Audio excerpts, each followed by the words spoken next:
Among dazzling dresses and snow falling outside, the humble nurse arrives at the winter ball without suspecting that, among the guests, is the man who broke her heart and who still doesn't know he has a daughter. But before we dive into the full story, let me know where you're watching from and what time it is. Now subscribe to the channel and let's get started. A biting wind howled outside the old General Hospital that winter evening as snowflakes spiraled in the pale glow of the streetlights. Inside, Nurse Emily Harrington clutched her thin cardigan tighter, rubbing her arms in an attempt to ward off a chill that had less to do with the cold air and more with the memories she tried so hard to bury. The building's ancient radiator pipes rattled ominously, reminding her that the warmth she longed for would not come from any machine. She had been on her feet for nearly 12 hours, tending to rows of patients who trickled in with the usual seasonal ailments: pneumonia, slips on ice, high fevers, more broken bones than the hospital had beds for. But one patient in particular, a new arrival, had caught Emily's attention. A hush seemed to fall among the staff as soon as they saw the signature on the special admittance form: Benedict Davenport, a name whispered through the corridors with a mix of reverence and apprehension. Emily was asked, no, practically ordered, to handle his direct care. She was no stranger to unusual requests. The hospital had always had its share of VIP patients who wanted private rooms, round-the-clock doctors, or exotic demands. But this time something felt different. The staff glances weren't laden with the usual envy or annoyance they reserved for wealthy patients. Instead, the hush was uneasy, as though they knew a secret that Emily didn't. At first, she brushed off the strange tension. She just needed to do her job, take vitals, ensure the medication was administered properly, keep watch for complications. But as she stepped into the private suite, she felt a catch in her throat. The patient's name was unsettlingly familiar, as if she'd heard it whispered in a dream, or perhaps a nightmare. She carefully pulled the curtain aside, heart thudding like a drum against her ribcage.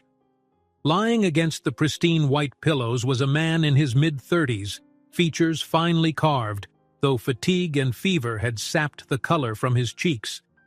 He looked up at Emily, eyes hazy from medication and discomfort. For a moment she could have sworn a flicker of recognition passed between them, but that was impossible. She had never met Benedict Davenport, wealthy heir to the Davenport estate and rumored future head of Davenport Industries. Had she?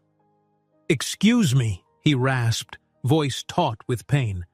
"Could I get some water?" Emily blinked away her confusion.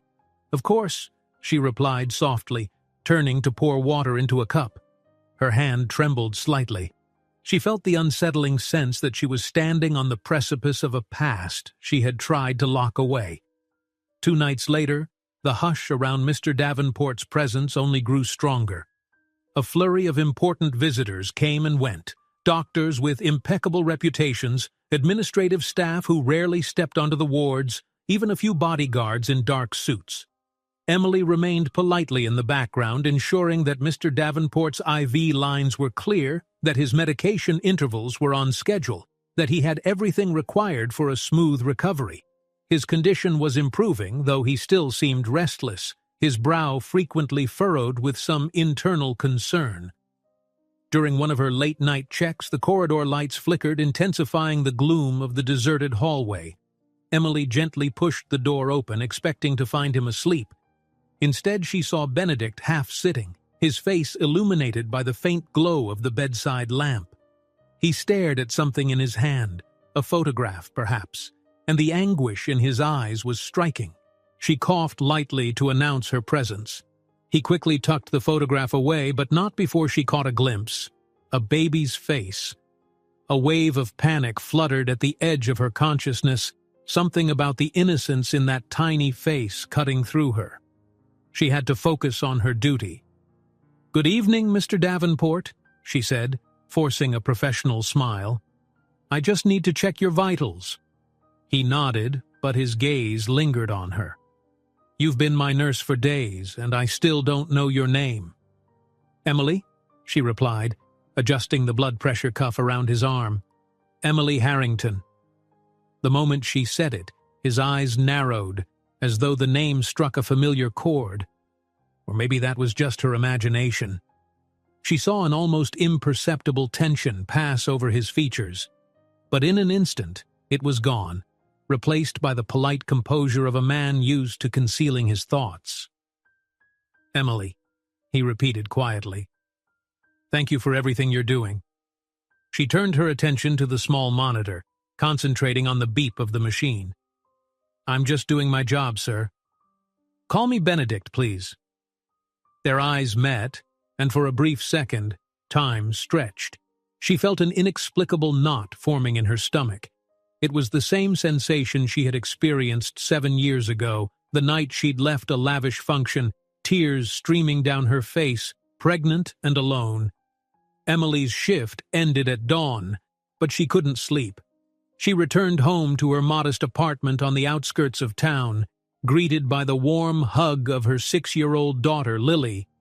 Lily's chestnut hair was tangled from sleep, and her wide green eyes sparkled with morning brightness. "Mommy, I drew you a picture," Lily announced proudly, holding up a crayon sketch of Emily in scrubs, standing in front of the big hospital. Emily smiled and kissed her daughter's forehead, fighting the wave of guilt that always threatened to overwhelm her. Lily never asked about her father these days. She had learned not to, from the quiet ache in Emily's voice whenever the subject was hinted at. It wasn't that Emily wanted to hide the truth forever, she just didn't know how to explain it, how to say that Lily's father had been a fleeting presence in their lives, a secret that began at an exclusive winter ball 7 years prior. She'd been a scholarship student then, working part-time as a caterer during the event. She had never even learned the father's full name. Perhaps that was a mercy. Until now. As Emily set out Lily's breakfast and busied herself with the routine tasks of a morning at home, her phone buzzed. A message from the hospital urging her to come in early. Mr. Davenport was experiencing unexpected complications. "Mommy, do you have to go again?" Lily asked, her lower lip quivering. "I'm sorry, sweetheart. This is an emergency." Emily knelt down, hugging her daughter tight. "Mrs. Williams will babysit until I'm home. I promise I'll be back as soon as I can." The guilt churned in her stomach. She placed Lily's bright drawing in her purse and hurried to the hospital. All the while, a question pounded in her mind. Could Benedict Davenport be the same man from that night so many years ago? The father Lily had never known. When Emily arrived at the hospital, the aura of urgency was palpable. "They're transferring Mr. Davenport to the ICU for observation," one of the doctors explained. "We suspect a complication with his immune system. He's stable, but we want to monitor closely." Emily rushed to the ICU, heart pounding. She found Benedict awake, though clearly exhausted. He recognized her instantly, managing a faint smile. "Emily," he greeted, voice gravelly. "I'm sorry you have to deal with all this." She set aside her personal turmoil for a moment. "I'm here to help. Let's focus on getting you well." The monitors beeped methodically, measuring his heartbeat, oxygen levels, and blood pressure. She busied herself with checking the lines and adjusting medication drips, all while a million thoughts ran through her head. She could not resist discreetly studying his face. The shape of his jaw, the color of his hair, the delicate arch of his brows. Could these be the features Lily inherited? She had to stop herself from spiraling. "The doctor says I'll be fine," Benedict continued, though his voice trembled slightly. "But they want me to stay a few more days. I can't afford to be laid up this long. I have important commitments." Emily nodded. She knew from the hushed discussions among the nurses that the Davenports were hosting their annual winter charity ball in a matter of weeks, a gala that drew the city's elite. She had overheard other staff speculating about whether Benedict would even be able to attend. But to him, it was clearly more than just a social event. He exhaled sharply, adjusting his pillow with frustration. "Guess I'll have to rely on last-minute planning for the ball this year." At the mention of the word ball, Emily felt her stomach twist. Memories came flooding back, a swirl of string music, glittering chandeliers, a man who asked her to dance. She remembered the softness of his voice in her ear and how she felt swept up in a fairy tale. For a single evening. Was that truly Benedict Davenport? The coincidence felt too big to ignore. "Mr. Davenport," she began carefully, "when do you plan to host this ball?" "In 2 weeks," he replied, eyes flickering with subdued excitement. "But please call me Benedict. Maybe when I get out of here you can come? Our charity always invites medical professionals who've done outstanding work." Her cheeks warmed. She attempted to keep her tone neutral. "I appreciate the invitation, but I'm sure you'll have many more interesting guests to attend." He laughed softly, a sound that sparked a distant echo in Emily's chest. Sometimes the most interesting people are the ones we least expect. She turned away, double-checking the IV drip to hide the confusion in her eyes. She had told herself she would never revisit that chapter of her life, but with each passing moment, it felt as though fate was pulling her back, determined to make her face the truth. Could she attend a ball where the host might be the very man who had unknowingly fathered her child? How could she reconcile these secrets with the vow she'd made to protect Lily from heartbreak? And if Benedict discovered what she suspected, would he accept the child he never knew, or would he feel betrayed that Emily had kept Lily a secret all these years? The following afternoon, a somber haze hung over the hospital corridors. Emily Harrington had finished her rounds in the surgical ward and was now trying to gather the courage to visit Benedict Davenport again. She lingered in front of a vending machine, staring blankly at the rows of brightly colored candy bars, lost in a blur of conflicted thoughts. "How are you holding up?" A gentle voice stirred Emily from her reverie. It was Dr. Margaret Young, her closest friend on staff. With caring eyes and a perpetual air of calm, Margaret saw through Emily's tired smile. Emily pressed her lips together, debating whether to confide. "Have you ever felt like your past is stepping right out of the shadows, confronting you when you least expect it?" A trace of alarm flashed across Dr. Young's face. "Emily, you know I'm here if you need to talk. Is this about the new VIP patient?" Emily sighed. "I think he's someone I knew a long time ago, before Lily was even born. A single night, a big party, the memory of it all is so hazy. But something in my gut says it's him. And if that's true..." Margaret gently placed a hand on Emily's shoulder. "If that's true, then there's a lot at stake." Emily nodded, her gaze dropping to the floor. "He doesn't remember me, if it's him at all. And Lily? She's 6 now, Margaret. She doesn't know anything about her father." "How could I tell him?" Before Dr. Young could respond, a call over the intercom requested Emily's assistance in the ICU. She gathered her courage and left Margaret behind, determined to keep her emotions in check. But as she hurried down the hallway, her heart hammered. She tried to steady her trembling hands. If she was honest with herself, she was afraid, terrified even, of having her world turned upside down if Benedict truly was Lily's father. Emily found Benedict sitting upright in his ICU bed, checking something on his phone. When he spotted her, he placed the device aside, a slight smile tugging at his pale features. "Emily," he greeted quietly. "My father's personal doctor visited earlier. It looks like they'll discharge me sooner than expected." She tried to return the smile. "That's good news, right? It means you're recovering." He sighed, running a hand through his dark hair. "I feel better, yes, but it comes with a cost. My father's insisted I move to a private facility outside the city. I believe he's concerned about confidentiality and press leaks. The winter charity ball is fast approaching, and he wants everything to look perfect." She listened, carefully keeping her expression neutral. "I see, but you'll still need medical supervision, wherever you go." Benedict nodded. "Yes, actually, they're suggesting a private nurse." Her heart jolted unexpectedly. Was he implying? She tried to dismiss the thought. A private nurse would be helpful for your condition, someone who knows your medical needs, especially if there's any chance of relapse. He pursed his lips, a hint of unease flashing across his face. I can think of no one I trust more than you. You've been kind, patient. He cleared his throat, as though reevaluating how forward he sounded. Would you consider coming to the new facility just for a few weeks, until after the charity ball? Emily's mind spun. She opened her mouth to respond, but words caught in her throat. A private nurse position with the Davenports could solve a mountain of financial burdens, especially Lily's schooling. And yet the idea of being so close to Benedict terrified her. What if his memory returned? What if he discovered Lily's existence under tense, unplanned circumstances? Or what if he never remembered at all? I'm not sure, she managed.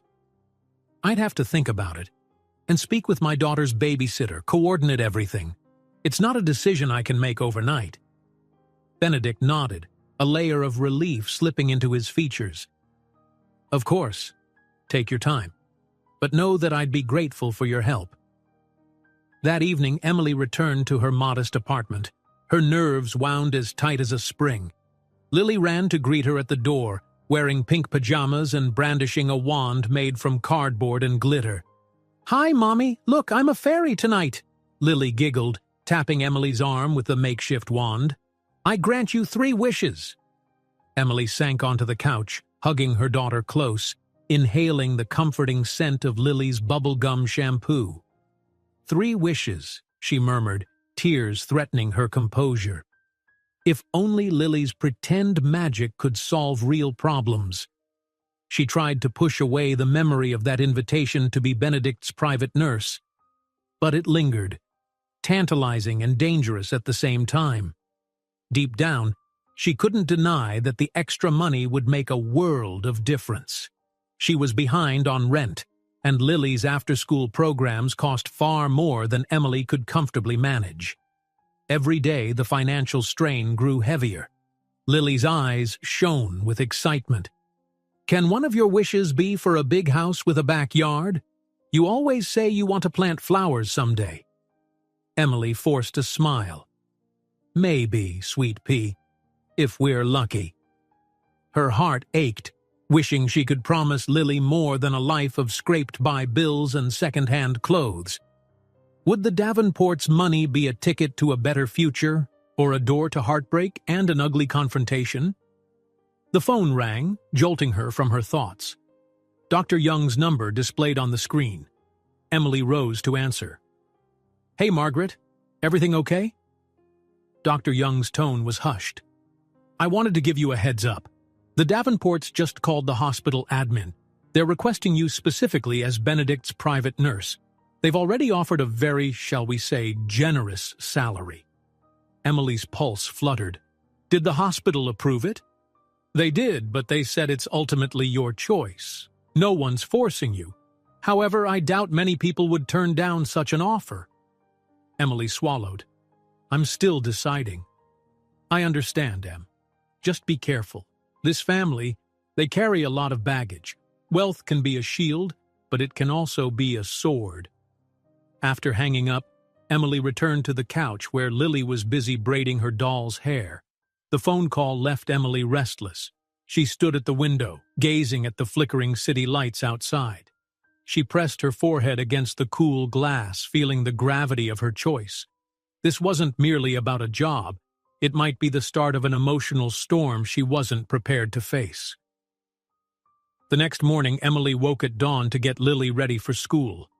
As she buttoned Lily's coat, the little girl studied her with large, curious eyes. "You look sad, Mommy.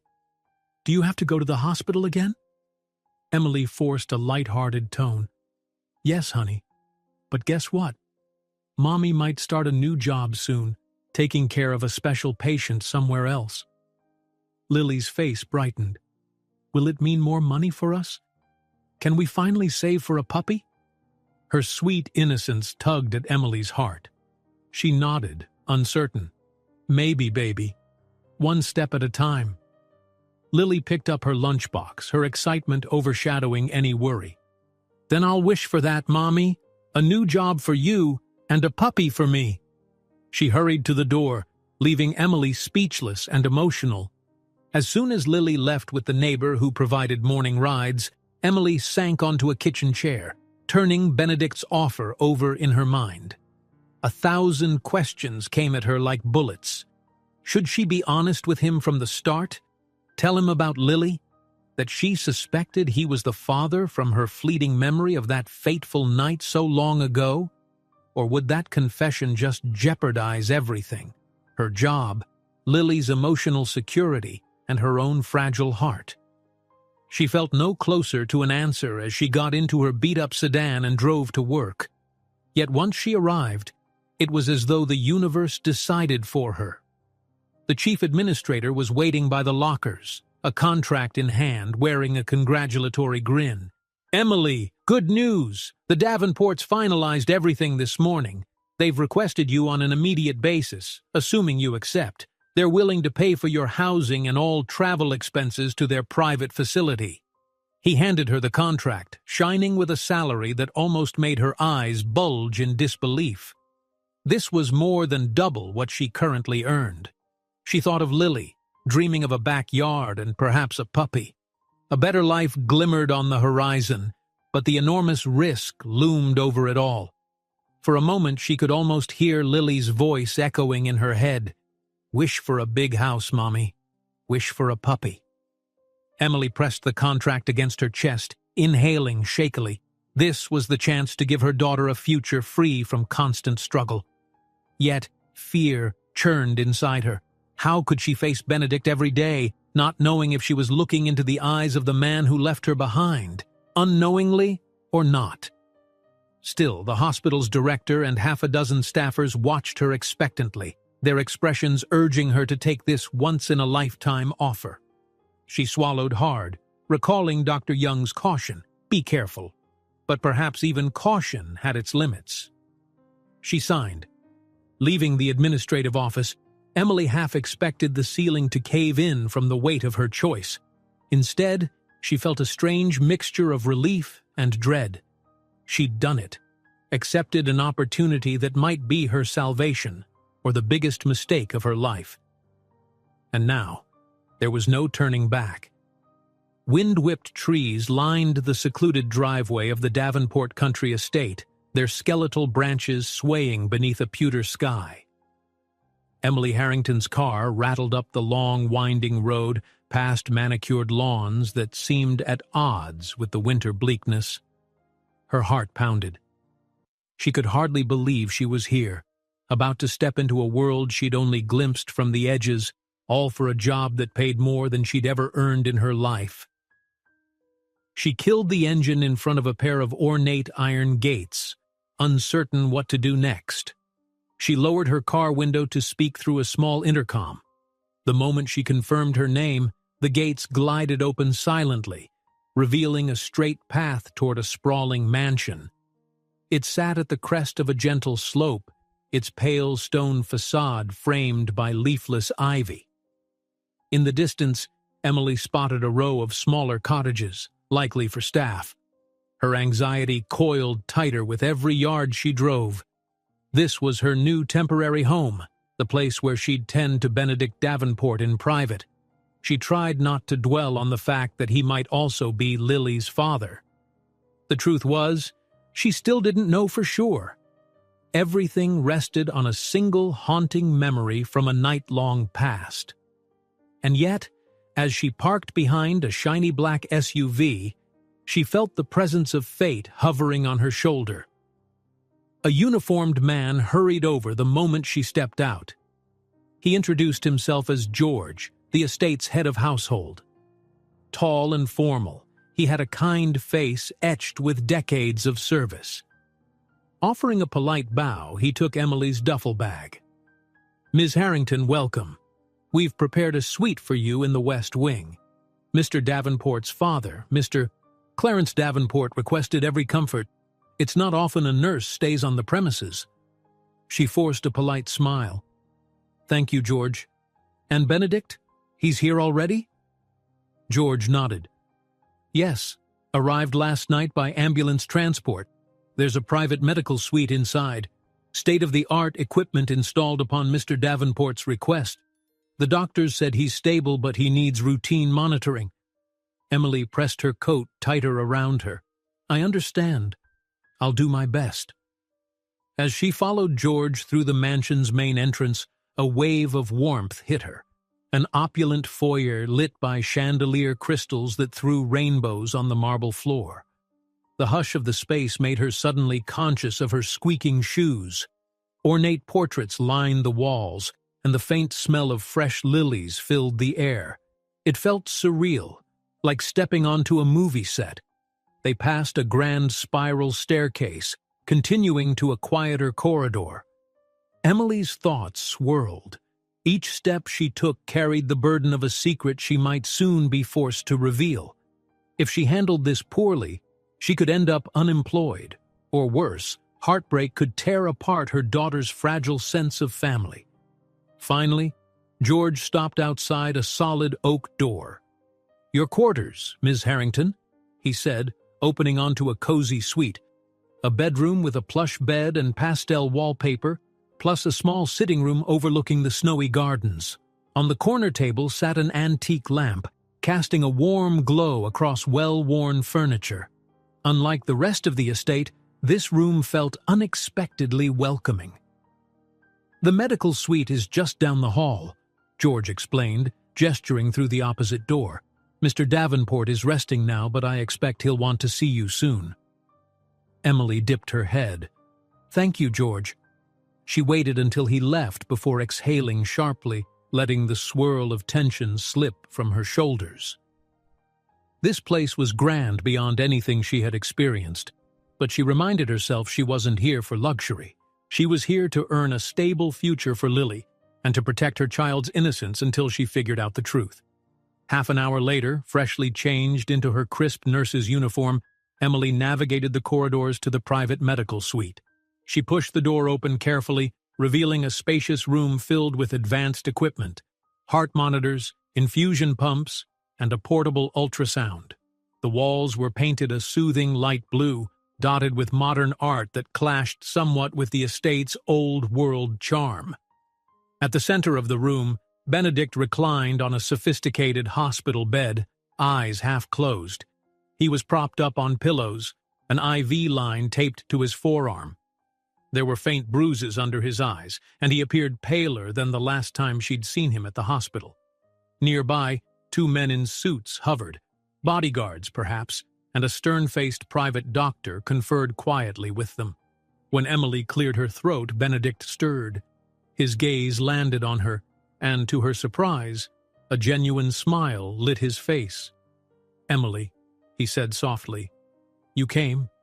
She dipped her head in greeting, stepping closer to review the monitors. The estate is something else. Are you feeling any better? She asked, trying to keep a professional tone. He shrugged, flinching slightly at the movement. Better's relative. My father insists on constant supervision. I'm sorry if you felt pressured. Emily forced a small smile. It's my job. I'm here to help. She scanned his vital signs. Heart rate slightly elevated, oxygen levels okay, blood pressure a shade high. Any pain or dizziness? He hesitated. A mild headache, some lingering fatigue. She jotted notes on a tablet the estate's doctor provided. I'll adjust your analgesics. Light meals for the next 24 hours to aid your digestion, and plenty of rest. Benedict exhaled. Rest. Right. He glanced around at the swirl of staff in suits. Hard to rest with half of Davenport Industries shadowing my every move. One of the bodyguards took a pointed step forward. Emily recognized a simmering tension in his posture, but Benedict waved him off. Have your conversation outside, Benedict instructed, voice taut. I don't need you all breathing down my neck every second. The men exchanged glances but complied, stepping into the hallway. The private doctor soon followed with a curt nod, leaving Emily and Benedict alone in the hush of beeping monitors. She rested her palm lightly on the bed's guardrail, searching for the right words. Why do you have so many people around?" He let out a humorless laugh. "In my family, privacy is a luxury. My father's built an empire. Scandals are bad for business, especially with the winter charity ball approaching. They want me healthy and presentable no matter what." She thought of Lily, how her sweet daughter was never truly a factor in these glamorous social events. Their worlds were so distant.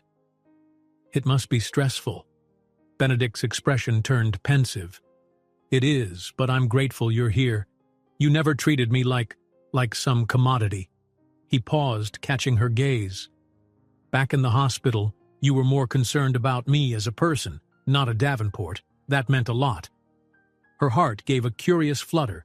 She shifted to check the IV drip, trying to hide her reaction. "You were a patient, that's all. It's how I'd treat anyone." He watched her carefully. "Well, I'm glad it's you." Later that afternoon, Emily was summoned to the library, a room lined floor to ceiling with leather-bound books. Inside, she found Clarence Davenport, Benedict's father, seated in an armchair beside a roaring fireplace. His silver hair was neatly groomed, his features chiseled by years of authority. He did not rise to greet her. He merely flicked his eyes in her direction. "So," he began, a deep, measured voice, "you're the nurse my son insisted upon." Emily clasped her hands, feeling a chill that had nothing to do with the firelit room. "Mr. Davenport, it's an honor to work here." He inclined his head. "You'll find we're generous employers, Ms. Harrington. My only concern is Benedict's speedy recovery. He's the face of our family's philanthropic arm, especially for the upcoming winter charity ball. I can't have him missing the event." Her throat tightened. His bluntness reminded her of the power this family wielded. "I'll do everything I can to ensure he's healthy by then, but you must understand, recovery can be unpredictable." Clarence's sharp gaze bored into her. "You might find we can tip the scales of unpredictability. We have the best doctors, the best resources. My son has to be up and about for that ball. Understood?" Emily merely nodded. She sensed this was not a man who accepted excuses. The magnitude of the stakes pressed down on her.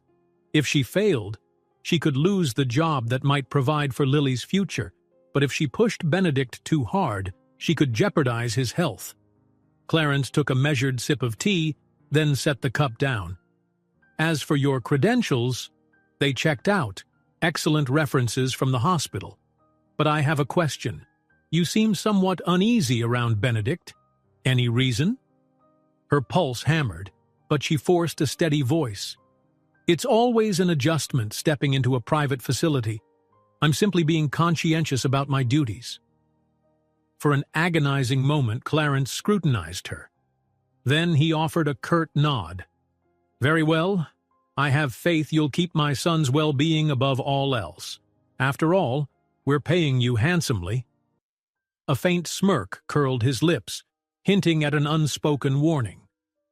"Don't cross the Davenports." Emily mustered a polite smile. "I assure you, Mr. Davenport, Benedict's health is my top priority." The following days passed in a whirlwind of vitals checks, medication schedules, and carefully balanced meals. Emily kept Benedict's routine well documented, meeting with the estate's private doctor at dawn each morning to fine-tune treatment. Meanwhile, Clarence Davenport hovered like a silent storm cloud, appearing occasionally in Benedict's suite to issue clipped orders or question progress. Emily also noticed a near-constant parade of staff and associates scurrying around the mansion, finalizing details for the impending winter charity ball. Florists delivered heaps of white roses, and a caterer arrived daily to finalize menus. Tall, ornate decorations cluttered the hallways. All this fuss for a single night, where society's elite would sip champagne and pretend the world was perfect. Emily found it jarring, thinking of her tiny apartment back home, and Lily, who asked excitedly over the phone each evening about the fancy house where Mommy worked. One afternoon, while adjusting Benedict's IV, she asked casually, "How are you feeling about this charity event? Are you excited?" He let out a soft laugh that didn't reach his eyes. It's not optional, so excited isn't the word. These galas always revolve around handshakes and shallow conversations. But it's tradition, and my father, well, let's just say the event is more about his image than charity. She fiddled with a bandage on his arm. If it's so important, I imagine you'll be forced to mingle even if you're not fully recovered. Benedict's lips twisted wryly. Yep. Put on a tux, plaster a smile, play perfect son. It's always the same crowd. Old money, new influencers, minor celebrities. Everyone too busy posturing to notice anything real. Emily's mind flicked to that long-ago night. An opulent winter ball where she'd been an anonymous caterer. She bit her lip. Do you recall any particular event, maybe 6 or 7 years ago, that was especially memorable? She tried to sound casual, but her voice trembled. He paused, brow knitting. Let's see. We've had so many. I remember one year was during a bad snowstorm. Another had fireworks. Why do you ask? Her stomach churned. Part of her wanted to push for more details. Did he remember dancing with a young woman whose name he never knew? But she couldn't do it yet. Fear kept her silent. Just curious, she said, returning to the chart. You must have countless memories from these events. Benedict studied her face, curiosity lighting his features. But before he could inquire further, a sharp knock interrupted them. Clarence appeared, his imposing figure dominating the doorframe. Son, we need to talk about your schedule for tomorrow's meeting with the Carter Foundation. They're flying in special, and it's crucial for the ball's sponsorship. He barely acknowledged Emily, as though she was an extension of the furniture. Benedict turned to her apologetically. I'll see you later, Emily? She nodded, exiting so Clarence could speak to him in private. Her heart pounded. She had so many questions swirling in her mind. The biggest, should I tell him about Lily before the ball? Or wait until after? Each day that passed, the internal pressure mounted. That evening, Emily retreated to her cozy suite, shutting the door against the mansion's bustle. She sank into the armchair by the window, phone in hand, rereading a sweet text from Lily's babysitter. Lily was a perfect angel today. She made a drawing of a big house and wrote, I love you, Mommy. Tears pricked Emily's eyes. She ached to be near her daughter, to keep things simple. Instead, she was in this labyrinth of high society secrets, with the father of her child, or so she suspected, just down the hall. She stared at the phone, recalling Lily's bright hope for a puppy, a yard to run in, a life without constant worries. Her door creaked open unexpectedly.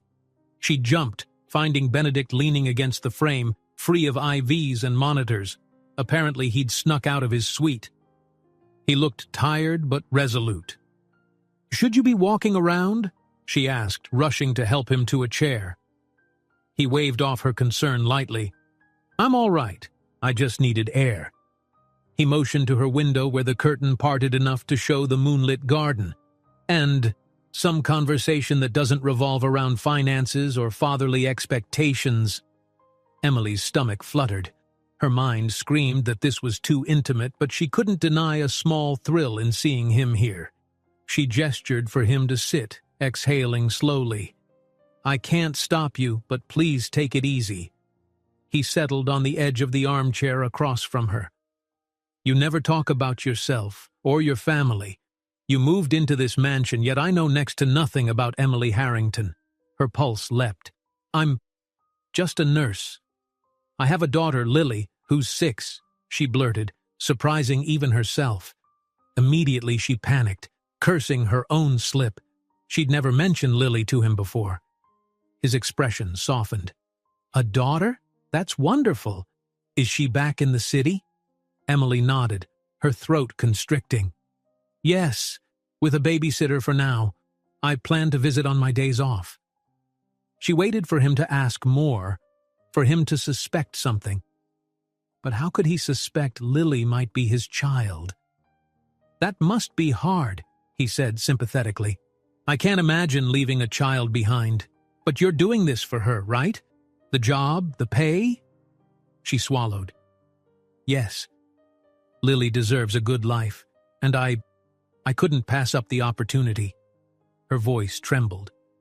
Benedict reached out, covering her hand with gentle warmth. The contact made her breath catch. You're a remarkable mother, I can tell. Doing whatever it takes. He withdrew his hand, looking suddenly self-conscious.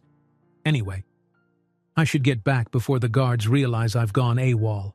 He stood, slightly unsteady, and shot her a gentle smile. Take care of yourself, Emily. She watched him go, heart thudding. Once the door clicked shut, she pressed a hand over her racing pulse. The intimacy of that moment rattled her. She was at risk of caring too much, of letting him see her vulnerabilities. If he discovered Lily was his, would he want to share the responsibility? Or would the Davenport clan use their power to claim Lily outright?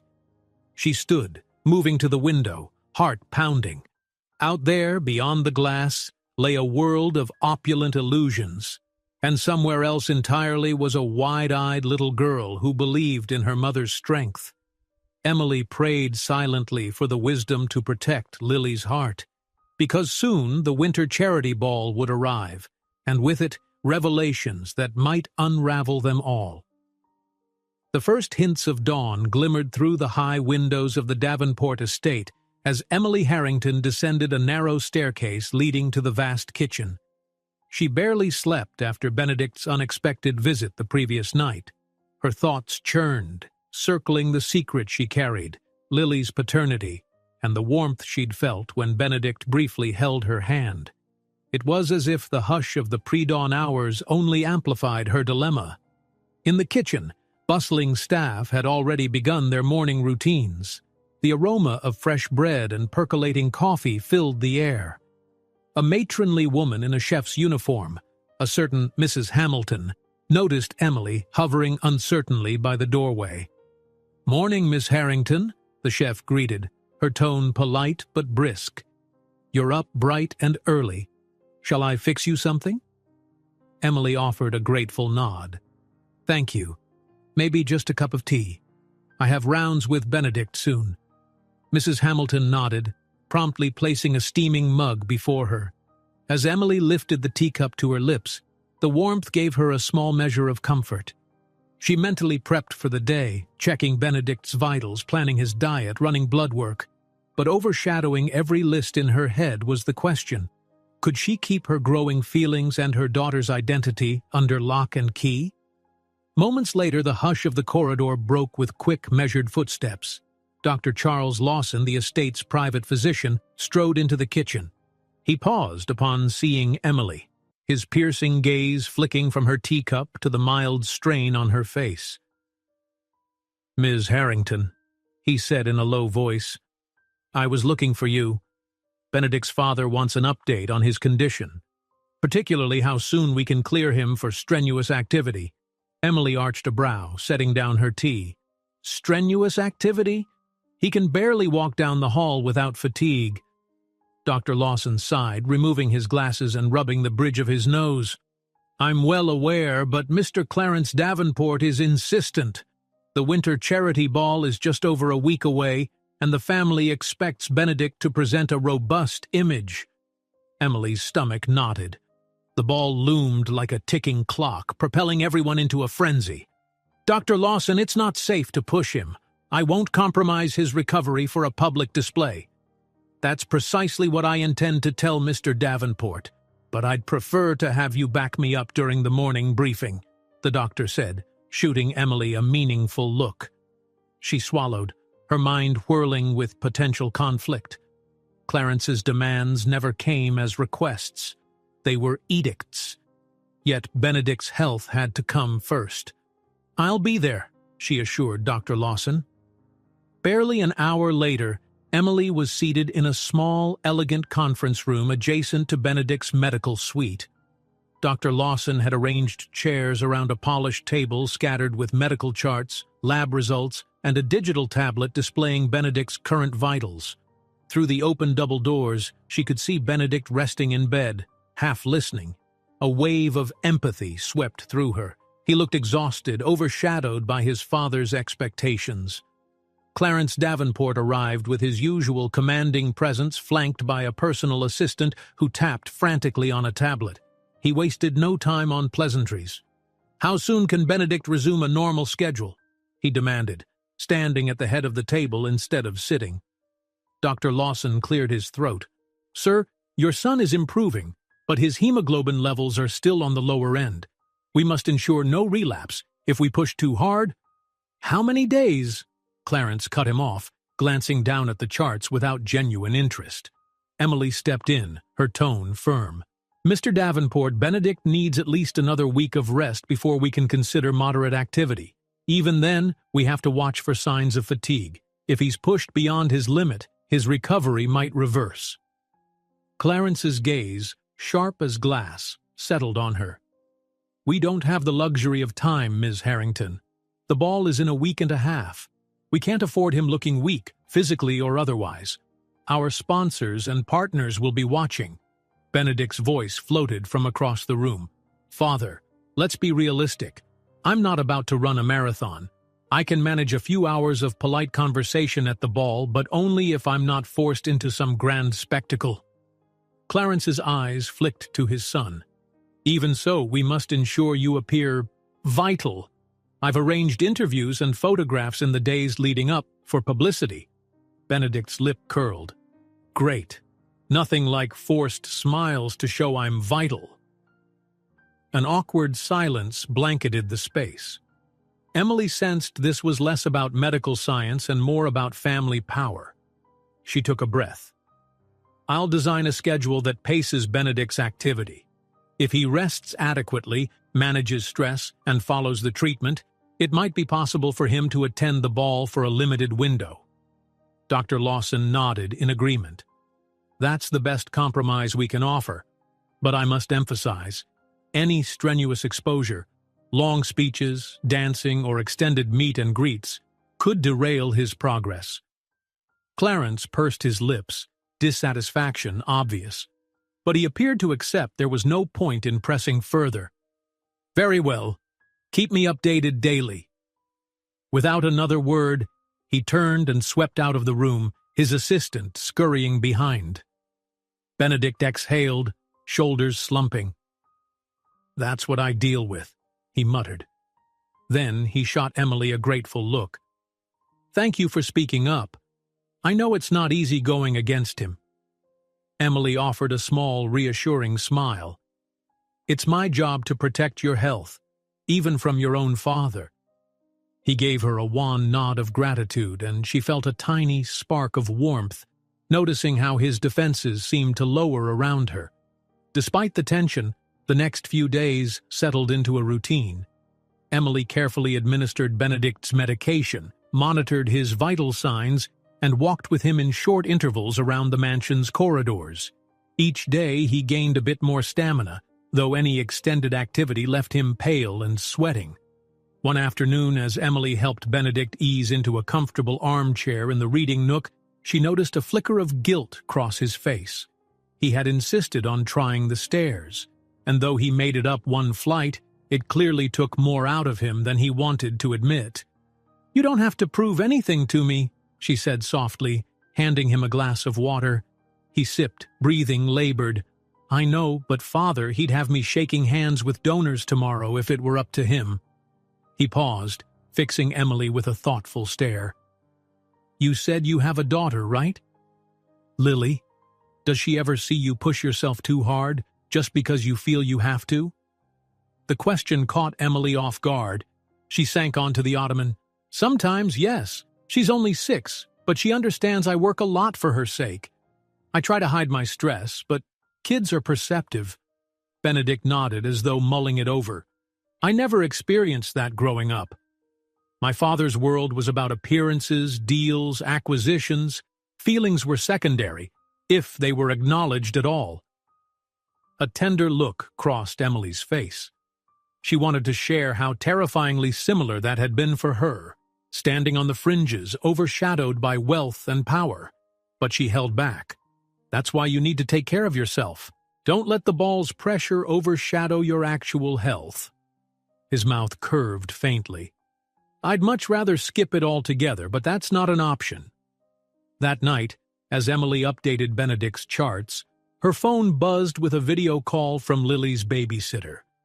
She stepped into the hallway for privacy, heart leaping at the chance to see her daughter's face. Lily appeared on screen, pajamas decorated with tiny gold stars. "Mommy!" she exclaimed. "Look what I made!" She held up a crayon drawing of a princess dancing in a big, sparkly ballroom. Emily's chest tightened. "It's beautiful, Lily. Are those fireworks above the ballroom?" Lily nodded enthusiastically. "Yes, they're magical fireworks. And the princess is happy because she has a dress and fancy shoes." Emily had to bite her lip to keep from tearing up. "It's lovely, sweetheart. I miss you so much. I'll come visit as soon as I can, okay?" "Okay, Mommy," Lily chirped, though her lower lip quivered slightly. "I love you." After they said their goodbyes, Emily found her eyes damp. She tapped the phone against her forehead, feeling a gnawing guilt that she was physically close to Lily's possible father, yet still couldn't reveal that truth. If Benedict learned about Lily, how would he react? Would he embrace fatherhood, or would he and his powerful family tear Lily from Emily's humble life? She pressed a hand to her heart, inhaling slowly. "I need to protect her," she thought, "at least until I'm certain of everything." In the days that followed, the estate buzzed with activity in preparation for the ball.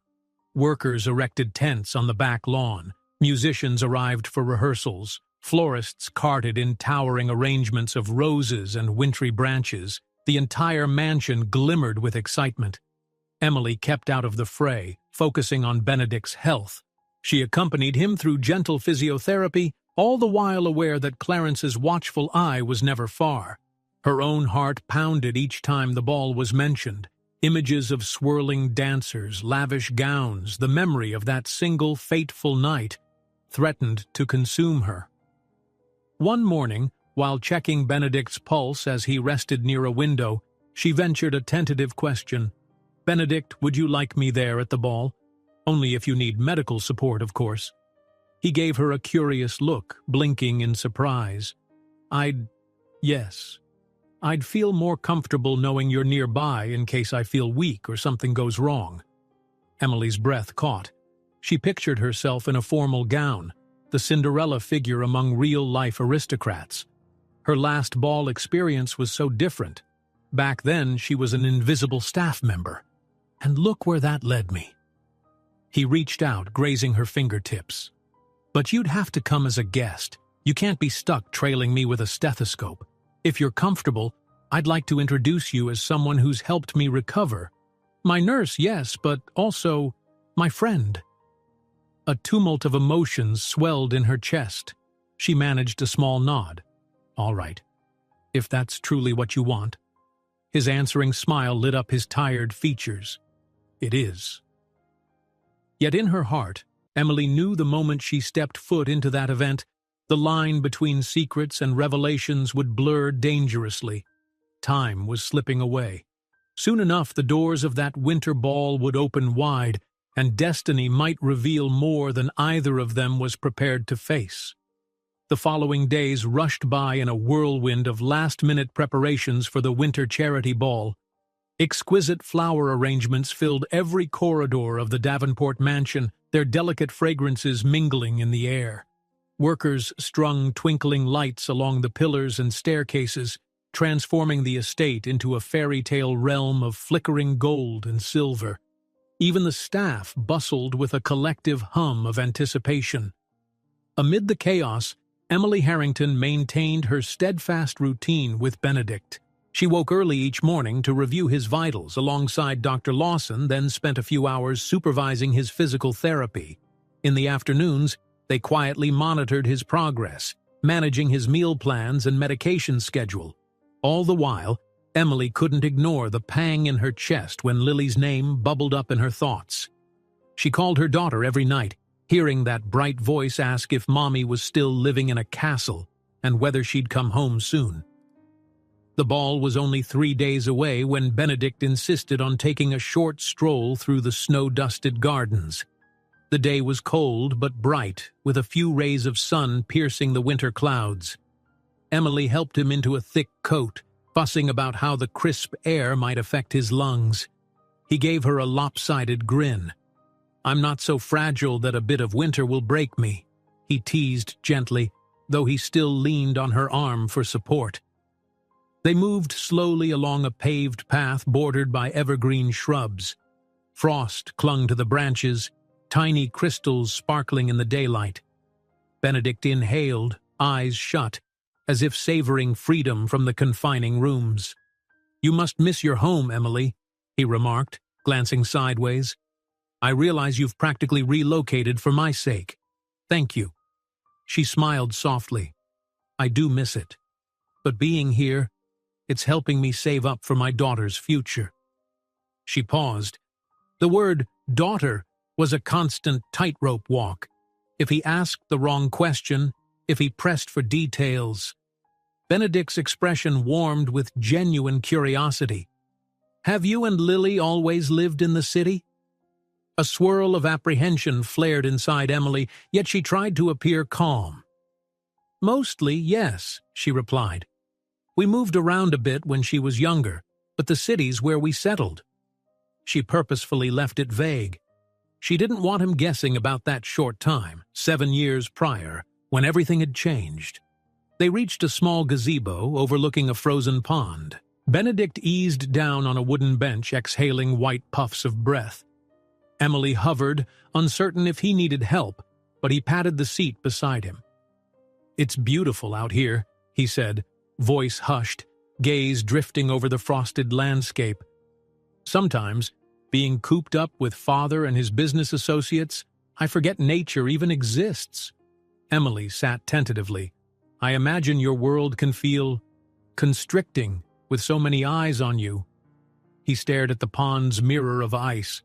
"All my life, I've been expected to be a Davenport, not just a person but an emblem of the family name. Some days I long to break away, find out who I am beyond the money and the reputation." His voice, though quiet, carried deep frustration. "That's partly why I resent this winter charity ball. It's a symbol of everything carefully curated. No room for imperfection." Emily's chest tightened with empathy. She thought of Lily and the life they led. A simpler life, perhaps, but no less overshadowed by secrets. "I'm sorry," she said gently. "It's hard to be what everyone else wants you to be." He turned to her, a directness in his gaze that made her heart skip. "And you? You mentioned once that you attended a fancy event long ago, back when you worked part-time as a caterer." He paused. "Did you like that world at all? Even for a night?" A tremor of shock coursed through Emily. She'd mentioned that detail, but had never said it was a winter ball. Was he piecing something together? She reminded herself to breathe. "I was young," she said, trying to keep her tone steady. "It felt magical in the moment, but afterward, I realized I was an outsider. It wasn't truly my world." His expression softened. "I wish I'd known you then. Maybe we would have—" He broke off abruptly, and she lowered her gaze, pulse hammering. "Maybe," she whispered. The unspoken words thrummed between them, heavy with possibilities and regrets. Before Benedict could continue, a voice called from behind. "Mr. Benedict, Ms. Harrington!" They turned to see George, the head of household, striding briskly over the icy path. He looked distressed. "Dr. Lawson's been calling for you two. Mr. Davenport, Mr. Clarence, is demanding an urgent meeting in the study." Benedict heaved a weary sigh as though bracing for another barrage of demands. With Emily's assistance, he rose from the bench and headed back toward the mansion. As they walked, Emily felt as if the fleeting tranquility of the gazebo had vanished. Duty and the weight of expectations pressed in once more. Minutes later, they found themselves in Clarence Davenport's regal study, a room dominated by mahogany bookshelves and an imposing marble fireplace.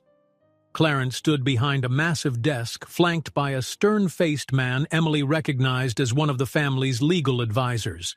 Dr. Lawson hovered near the doorway, arms folded over his lab coat. "Son," Clarence began in a clipped tone, "we have a crisis brewing with the Carter Foundation. They're threatening to pull out of the charity sponsorship unless you personally confirm your appearance at the ball. Apparently, rumors are swirling that you're still too ill to attend." Benedict's brow furrowed. "They can talk to me directly then. I'll assure them I'm making progress, but I need to mind my health. They insist on a press conference 2 days before the ball," Clarence countered. "They want to see you in person, addressing the public to quash gossip that you're incapacitated." Emily stiffened. "A press conference? That sounds extremely stressful for someone still in recovery." Clarence shot her a disapproving look. "I appreciate your medical input, Ms. Harrington, but the Carter Foundation invests millions in our philanthropic campaigns. We can't risk losing them. Benedict will attend the press event briefly, just to speak on camera." Dr. Lawson stepped forward, voice laden with caution. "Mr. Davenport, I must remind you, even brief appearances can cause undue strain. Benedict's immune system remains compromised." Clarence's eyes flashed. "I'm aware. However, we have no choice. The entire charity event hinges on Carter's support. Benedict simply needs to stand for a few minutes and read a prepared statement." "Fine," Benedict said, exhaling. "If it's just a statement, I can handle it. But no long Q&A sessions, no pushing me around like a puppet. Understood?" Clarence's lips thinned in displeasure, yet he inclined his head. "You'll read the statement, greet a handful of cameras, and that's it. I'll arrange the logistics." The legal advisor cleared his throat. "We must also ensure your nurse and Dr. Lawson are present, in case you require assistance, especially in front of the cameras." Clarence nodded, finally glancing at Emily. "Indeed. Ms. Harrington, make sure Benedict is up to this. One fainting spell on national television would be a PR disaster." Emily bit back her irritation at his brusque demeanor. "Of course, Mr. Davenport," she said, schooling her face into a polite mask. "I'll do my best to prepare him." Internally, she seethed at the notion of Benedict being paraded around like a prize horse. "Then it's settled," Clarence concluded, dismissing them all with a curt wave of his hand. "You're excused." Benedict looked drained as he and Emily stepped into the hallway. She touched his arm lightly. "Let's get you back to your room to rest, okay?" He nodded, eyes clouded. "I'm sorry you have to witness this circus. My father's always been relentless about public image, but I can't blame him entirely. The Carter Foundation money does a lot of good for our charities." Emily pressed her lips together, acknowledging the complexities. "Just promise me you won't push beyond your limits. We can practice your statement. Keep it short." She paused, glancing around to be sure they were alone in the corridor. "I just don't want anything bad to happen to you." His expression softened, and for a moment the tension in his features eased. "Thank you, Emily. I promise I'll take care of myself, or let you take care of me," he amended with a faint smile. She led him back to the medical suite, where Dr. Lawson checked his vitals and gave him a mild sedative to ensure rest. Meanwhile, Emily jotted notes for the coming days, medication adjustments, a plan for practicing his short speech, ways to build his stamina without overexertion. As Benedict drifted off, Emily slipped into her own quarters. She felt a knot tightening in her stomach. Soon, the press conference would be a global showcase of the Davenports' polished power, a stepping stone to the actual ball. The intensity of these events made it harder to keep her secret. Each passing day, she worried more about Lily and her own precarious position in this gilded fortress of secrets. The next morning, she awoke to find a note slipped under her door. "Ms. Harrington, I'd like a word. Meet me in the second-floor drawing room at 9 a.m. C. Davenport." Her heart sank. Clarence Davenport rarely summoned her unless there was trouble. She dressed quickly, pressing out wrinkles in her uniform, then made her way to the indicated room. It was smaller and more intimate than the grand salons, likely a place for private discussions. Framed family portraits lined the walls. Heavy brocade drapes muted the winter sunlight. She found Clarence standing by a large window, hands clasped behind his back. He didn't turn around when she entered. "Good morning, sir," Emily said softly, hoping to keep the exchange polite. He continued facing the window, voice low. "I've been reviewing the specifics of your contract, Ms. Harrington. The compensation we're paying you is considerable." Her pulse skittered. "Yes, and I'm truly grateful. I assure you I'm dedicated to Benedict's care." Clarence pivoted, leveling her with a steady gaze. "I'm aware of your background, your financial struggles, your daughter." He paused just enough to let the weight of those words sink in. "I'm certain this job means more to you than any you've ever had." A wave of anxiety slammed into her. "He knows about Lily." She forced a calm tone. "That's correct. This position is helping me provide for her." Clarence stepped closer, each polished shoe tapping on the hardwood. "Precisely, and I expect absolute discretion in return. My son has grown attached to you. He trusts you. But we can't afford any messy entanglements." She swallowed. "Messy entanglements?" His gaze turned frosty. "I know women can become ambitious when proximity to wealth arises. I've seen it before. A nurse, a secretary, a staffer who thinks she can manipulate emotions for personal gain." He studied her reaction. "If your motives remain professional, you'll have nothing to worry about. But if you overstep, if you attempt to say, marry into this family or complicate Benedict's life further, there will be consequences." Emily's cheeks burned. She struggled not to glare. "I'm here to do my job. Nothing more." Clarence's mouth curved in a humorless smile. "Good. Because if rumors spread that you have any romantic designs, or if you feed the press some sob story, I will see to it that your career, and whatever future you hope to give your daughter, ends abruptly." Fear and indignation wrestled in Emily's chest. "He's threatening me." But she forced a neutral demeanor. "You have my word. I only care about Benedict's health." Clarence watched her for a long moment, as though weighing her sincerity. Then he nodded curtly. "I'm pleased to hear it. Ensure it stays that way." With that, he stepped past her, leaving the drawing room in tense silence. Emily stood rooted, adrenaline sparking through her veins. The unspoken subtext was clear. Don't dare reveal that your daughter might be Benedict's child. If Clarence even suspected such a thing, he'd probably crush her under his power without hesitation. She exhaled shakily, pressing a hand to her churning stomach. Clarence's warning rang like an alarm bell. She had to protect Lily. That meant keeping her suspicions hidden at all costs. She could not let a single slip ruin everything. But even as her mind locked into this defensive stance, her heart twisted. Because in the days ahead, leading up to the ball, she'd be thrust into Benedict's personal sphere more intensely than ever before. And if their bond deepened, the precarious balance she clung to might shatter entirely. Later that same morning, Emily Harrington retreated to her suite with trembling hands. The conversation with Clarence Davenport replayed in her mind like a grim echo. She felt equal parts anger and fear, but above all, a fierce need to protect Lily. The lines were now drawn. Clarence had made it brutally clear that if Emily dared to upset the Davenport family narrative, or even hint at some deeper connection, he would crush her. For a moment, she sagged onto the edge of her bed, staring at the suitcase in the corner. A part of her whispered, "Pack now, take Lily and run." But another voice, more resolute, insisted she had to stay. She needed the financial security this position provided. She had to see Benedict through his recovery. And deep down she couldn't quite give up on the possibility that he deserved to know the truth, someday if it ever became safe to tell him.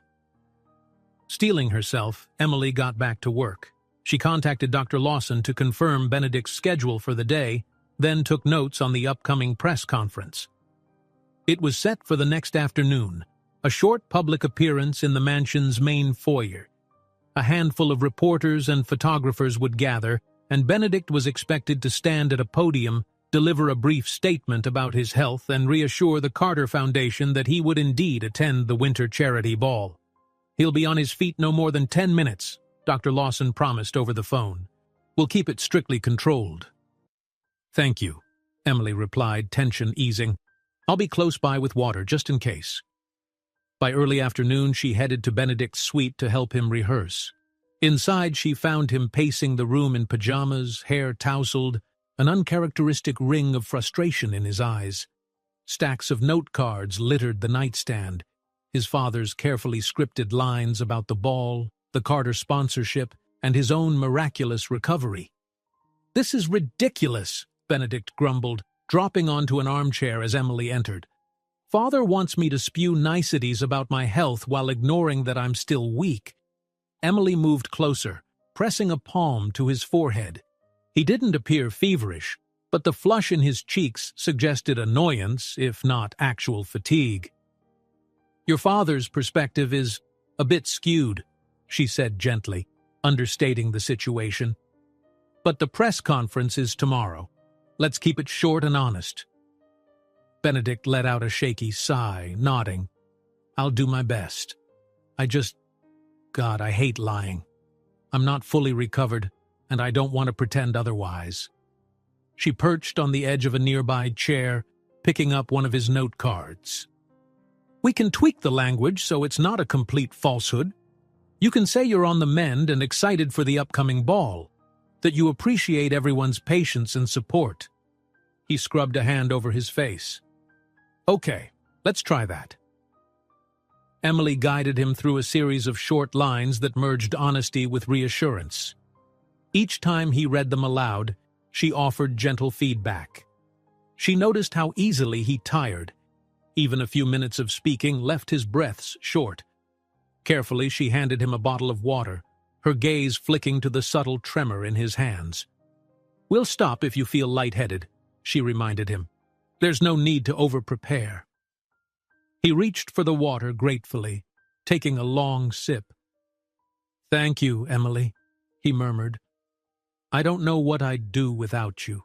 Her heart clenched at the sincerity in his tone. She looked down, fiddling with the edges of the note cards. She was about to respond when the door swung open, revealing Clarence Davenport in the threshold, his expression impatient. "Press conference details are finalized," he announced, stepping inside without waiting for an invitation. "I trust you're ready." Benedict's jaw tightened. "We are," he said curtly. "Emily's helping me prepare something that's realistic." Clarence's gaze darted briefly to Emily. "Realistic, meaning not overshadowing our main objective, I hope." Emily forced a polite nod. "He'll keep it brief, sir, focusing on the positive aspects of his recovery. We won't overstate his stamina." "Just ensure it doesn't come off as weak," Clarence snapped. "We need confidence, not pity." Then he turned on his heel and exited without another word. Benedict let out a derisive laugh once his father was gone. And that, ladies and gentlemen, is Clarence Davenport, world champion of warmth and compassion. Emily mustered a faint smile, though her inside still churned from her earlier confrontation with that very man. She gently changed the subject, returning to their rehearsal. If Benedict noticed her taut posture, he mercifully didn't comment. By the next day, the mansion's main foyer had been transformed into a small media stage.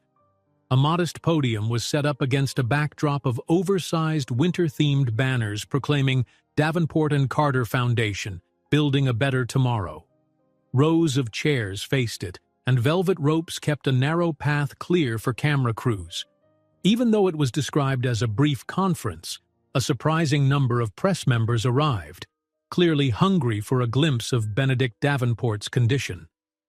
Emily helped Benedict dress in a tailored suit that hid the weight he'd lost.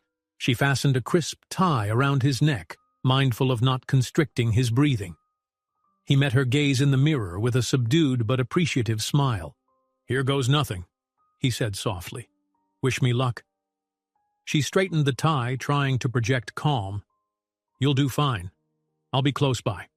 Remember, short sentences, slow pace." He nodded. "Yes, doctor." The playful glint in his eyes flickered briefly, then vanished as he exhaled, steeling himself for the performance. When they walked into the foyer, flashes from photographers assaulted them like staccato bursts of lightning. Emily edged to the side, letting Benedict stand at the podium. A hush fell, cameras rolling, microphones thrust forward eagerly. Benedict cleared his throat, scanning the crowd of reporters. "Good afternoon. Thank you for coming." His voice was quiet but steady enough. "I know there's been speculation about my health, and I'd like to address it directly." He continued, delivering the lines they had polished. He acknowledged that he'd battled an unexpected illness, but that he was steadily recovering. He expressed gratitude to his medical team and singled out the Carter Foundation for their unwavering commitment to charitable work, a line Emily had insisted on to maintain goodwill. She hovered at the edge of the stage, the comforting presence he could glance at if he faltered. Still, she noticed fine beads of sweat forming at his temple.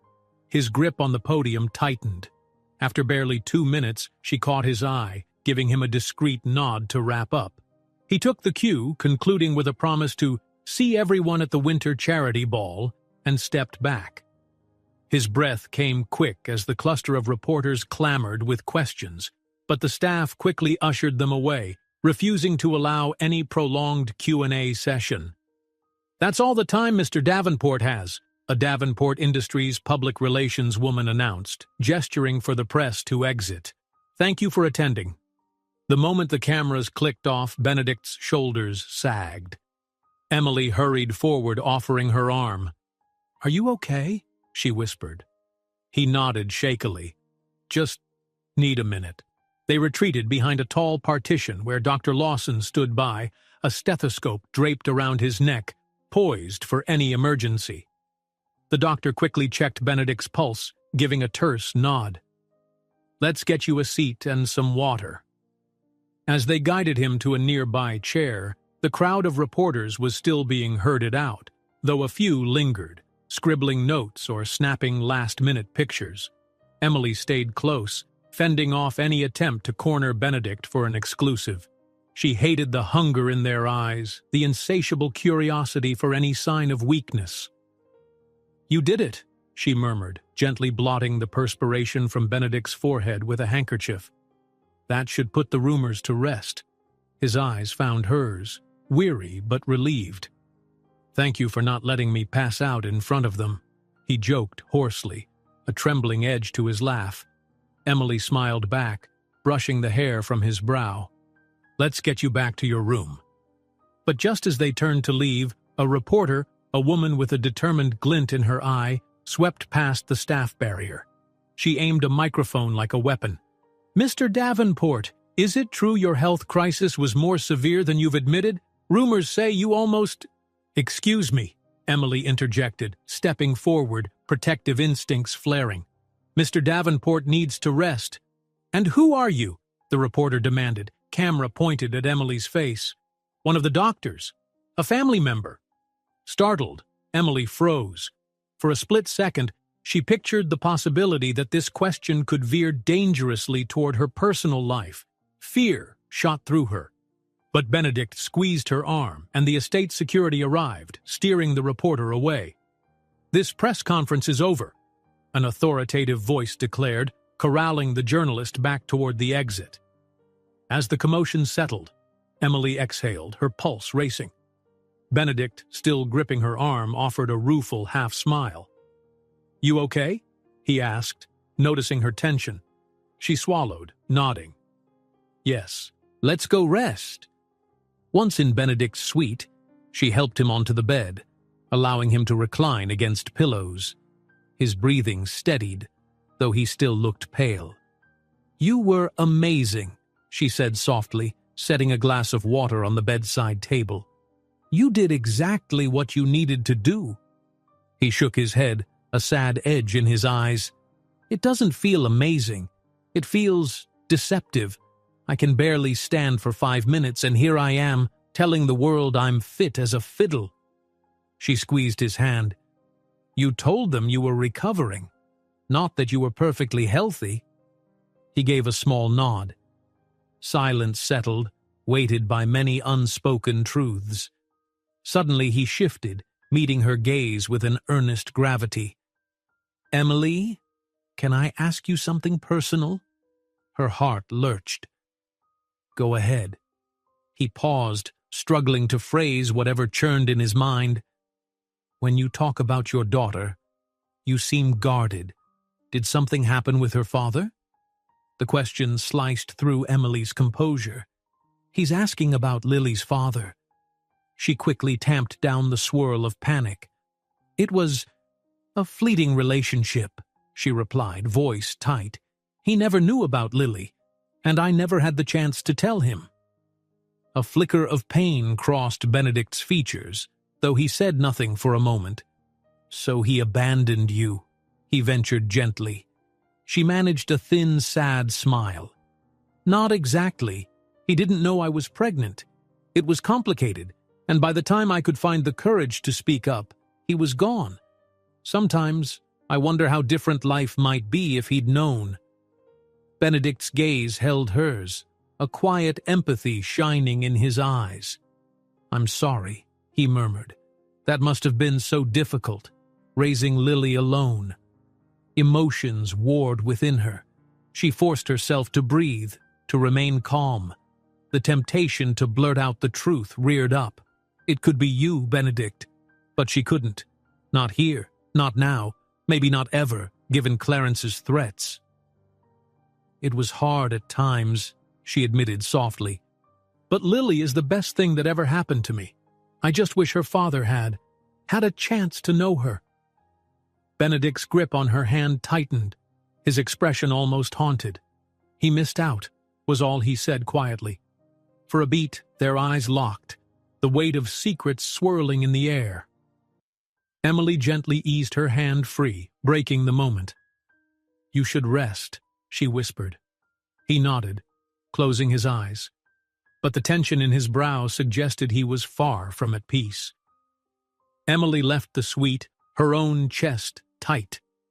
Outside in the corridor, the mansion bustled with staff cleaning up after the press event, yet she felt a strange sense of isolation, burdened by revelations she could not speak. For the first time since she began this job, she truly feared that the truth about Lily might spill into the open, triggering a storm she couldn't control. Pressing a hand over her heart, she continued down the hall, determined to hide her turmoil beneath professional composure. Because in just a few days, the winter charity ball would fling the Davenports and Emily into an even brighter spotlight, where shadows of the past could no longer remain hidden. A heavy snowfall blanketed the Davenport estate 2 days after the press conference, muffling the world in a bright hush. From her bedroom window, Emily Harrington watched the flakes swirl in graceful arcs, piling on the manicured hedges, dusting the statues on the lawn with sparkling frost. Despite the serene view, her nerves tensed. Each passing hour brought the winter charity ball closer, a night of swirling gowns, clinking glasses, and social elites. And for Emily, a night fraught with perilous secrets. The day's agenda pressed on, unstoppable as a train running on rigid tracks. She spent the early morning with Dr. Lawson, adjusting Benedict's medication and reviewing lab results that suggested some improvements. Then came the physical therapy session. By mid-morning, Benedict insisted on venturing out of his suite once more, determined to build stamina for the ball. "I can't be the invalid in the corner," he joked ruefully, pulling on a sweater. "Let's walk a bit, maybe see how the staff is prepping the main ballroom." Emily, uncertain but unwilling to dampen his spirits, followed him through the mansion's corridors. The decor had transformed drastically overnight. Towering floral arrangements lined the halls, while staff uncrated delicate crystal centerpieces for the banquet tables. The air smelled of pine wreaths and lilies, and there was a hum of excitement, as if the house itself was on tiptoe. "This looks massive," Benedict murmured, gazing through a set of double doors into the main ballroom. Workers scurried about, erecting a stage for the band and carefully unrolling a plush carpet across the dance floor. "Father's outdone himself this year, I guess to quell any doubts about the family's status." Emily's gaze roamed the cavernous room. Once upon a time, she'd been a caterer, scurrying along edges of a grand hall not unlike this.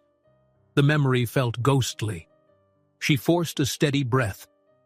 "You'll be well enough to attend, but remember your limits. If you tire, we'll leave. Promise me." He offered a wry smile. "I promise, Nurse Emily. Honestly, the moment I sense trouble, I'll bolt back to bed." They wandered a bit further, and Emily noted that Benedict's steps, though purposeful, were still slow. She kept an eye out for any sign of dizziness. When they reached the far side of the ballroom, he paused by a cluster of large mirrors newly installed to give the illusion of greater space. His reflection looked pale beneath the overhead lights, though the determined set of his jaw betrayed his reluctance to appear weak. "I used to love the idea of these events," he said quietly, eyes fixed on his own image. "Everyone dressed in their best, the music, the dancing. But it's lost its luster since I realized how much is staged, how many deals are made behind the scenes." Emily touched his elbow gently.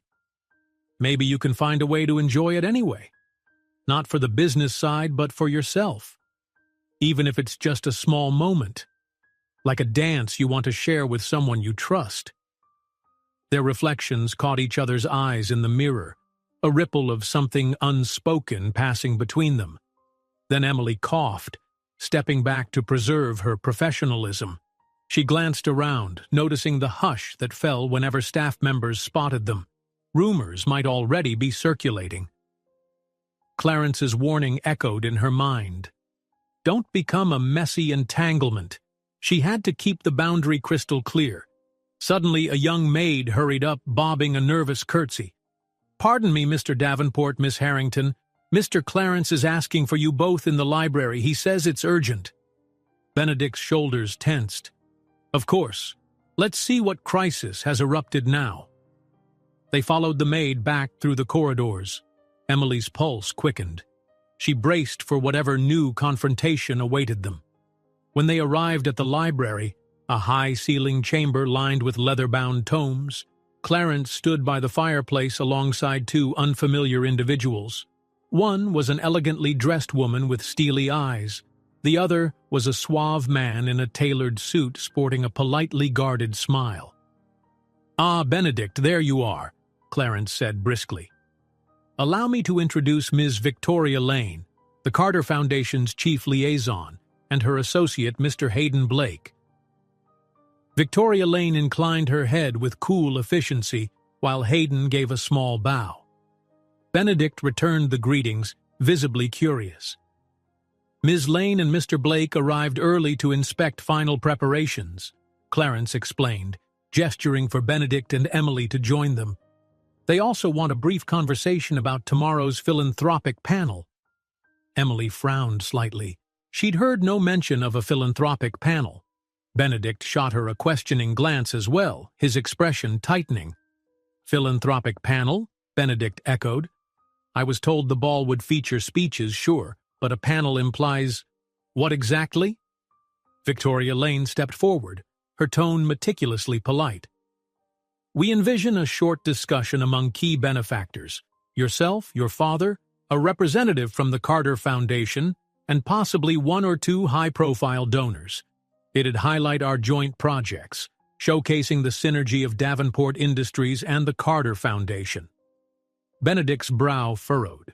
"And this is definitely happening?" Clarence let out a short sigh. "Yes, it seems we can't refuse. The Carter Foundation has heavily promoted the idea. They believe it will generate positive media coverage, and the Foundation's name will, of course, appear front and center. Good publicity, as Ms. Lane puts it." Victoria gave a tight-lipped smile, not denying it. "We realize you're still recovering, Mr. Davenport, but your presence would be invaluable, a sign that Davenport leadership is stable, forward-thinking." Emily stood near Benedict, noticing the faint lines of tension around his eyes, the slight tremble in his posture. Her protective instinct flared. "He only just managed a press conference," she said gently but firmly. "Another public event could be." "It'll be brief," Hayden Blake interjected smoothly, hands raised in a gesture of reassurance. 10 or 15 minutes at most, moderated Q&A, then the panel wraps. We'll handle the rest." Benedict cleared his throat. "I can't promise anything. My health might not allow for a long panel." Victoria Lane's gaze flickered to Clarence, then to Benedict. "Understood. We'll keep it short. Perhaps Miss Harrington could stand by to assist you in case you need a break." Her expression took on a hint of curiosity when she said Emily's name, as if she wanted to gauge the dynamic between them. Clarence stepped forward, concluding matters with an air of finality. "We'll do our best to accommodate. My son will participate even if it's only for a few moments." There was a short exchange about logistics and timing. Before Victoria and Hayden departed, Benedict assured them he'd prepare some talking points about the Davenports' philanthropic involvement in city hospitals and schools. As soon as they left, Clarence dismissed everyone, pivoting to talk with a phone call that evidently needed his attention. The tension between father and son remained unspoken but palpable. Emily and Benedict left the library in a hush. They exchanged a look in the corridor, each reading the other's frustration. "So, another performance," Benedict muttered wryly. "We'll manage," Emily said softly, though she wondered how many more demands would pile on him. He was strong-willed, but his body still bore the weight of illness. Meanwhile, the mansion's swirl of guests and staff continued. The ball was mere hours away, and the philanthropic panel would be the next big spotlight. Later in the evening, Emily settled in her suite, flipping through her phone for messages from Lily's babysitter. She caught a cheerful video of Lily reciting a little poem for a school activity. The sight melted her heart. Lily had grown so much, blossoming into a curious, sweet child. Yet pangs of guilt threaded Emily's happiness. She longed to be home, reading bedtime stories, smoothing Lily's hair, and a gnawing question burned. Shouldn't Benedict know about Lily, so he wouldn't miss out? She set the phone aside, remembering Clarence's chilling threat. She could almost hear his steely voice. "If you dare complicate my son's life." A knock on the door pulled her from her thoughts. "Come in," she called. To her surprise, it was Benedict himself. He wore a simple sweater and trousers, the formality of earlier gone. He leaned against the doorway with a weary smile. "I needed to see someone whose advice I actually trust." Emily beckoned him in. "Is everything okay? You should be resting." He closed the door behind him, moving to the armchair near her window. "I can't rest. My father's pushing me about this philanthropic panel. The Carter Foundation is pushing their agenda. The ball is tomorrow, and I feel strangely unprepared, not just physically, but mentally." She perched on the edge of the sofa, facing him. The muted lamp cast a warm glow between them, giving the moment a gentle intimacy. "Tell me what you need," he exhaled shakily, threading a hand through his hair. "Emily, I don't want to let anyone down. But I also fear the consequences if I collapse in front of half the city's elite. This ball is more than a party. It's a statement of power, of everything the Davenports stand for. Sometimes I hate it." A pang of compassion tugged at her heart. She leaned forward. "Here's what I think. You do what you can, nothing more. If you start feeling weak, you come to me. We walk away, no matter who it disappoints. Dr. Lawson can step in if needed. Your father can rage all he wants, but he cannot command your body to defy medical limits." Benedict's eyes shone with an emotion she couldn't quite name. "You're always in my corner. Thank you." Her pulse fluttered. A warmth spread inside her chest, conflicting with the dread that loomed from Clarence. She stood, crossing to the window to keep some distance. "You're a good person, Benedict, trapped in a complicated role. Don't let them overshadow what you need." A faint smile touched his lips. He rose slowly, crossing the room until he stood by her side, gazing out at the snow-laden gardens under the moonlight. The hush between them pulsed with unspoken tenderness. She felt his presence, close, comforting, and dangerously compelling. "Tomorrow night at the ball," he said quietly. "Would you dance with me if I'm up to it?" Her breath caught. Memories from 7 years ago flickered in her mind. The swirl of music, a warm hand taking hers, a fleeting moment of enchantment. She hesitated. Yes. If you're strong enough to dance, then sure." His face lit with the hint of genuine relief. Even just one slow dance would be enough.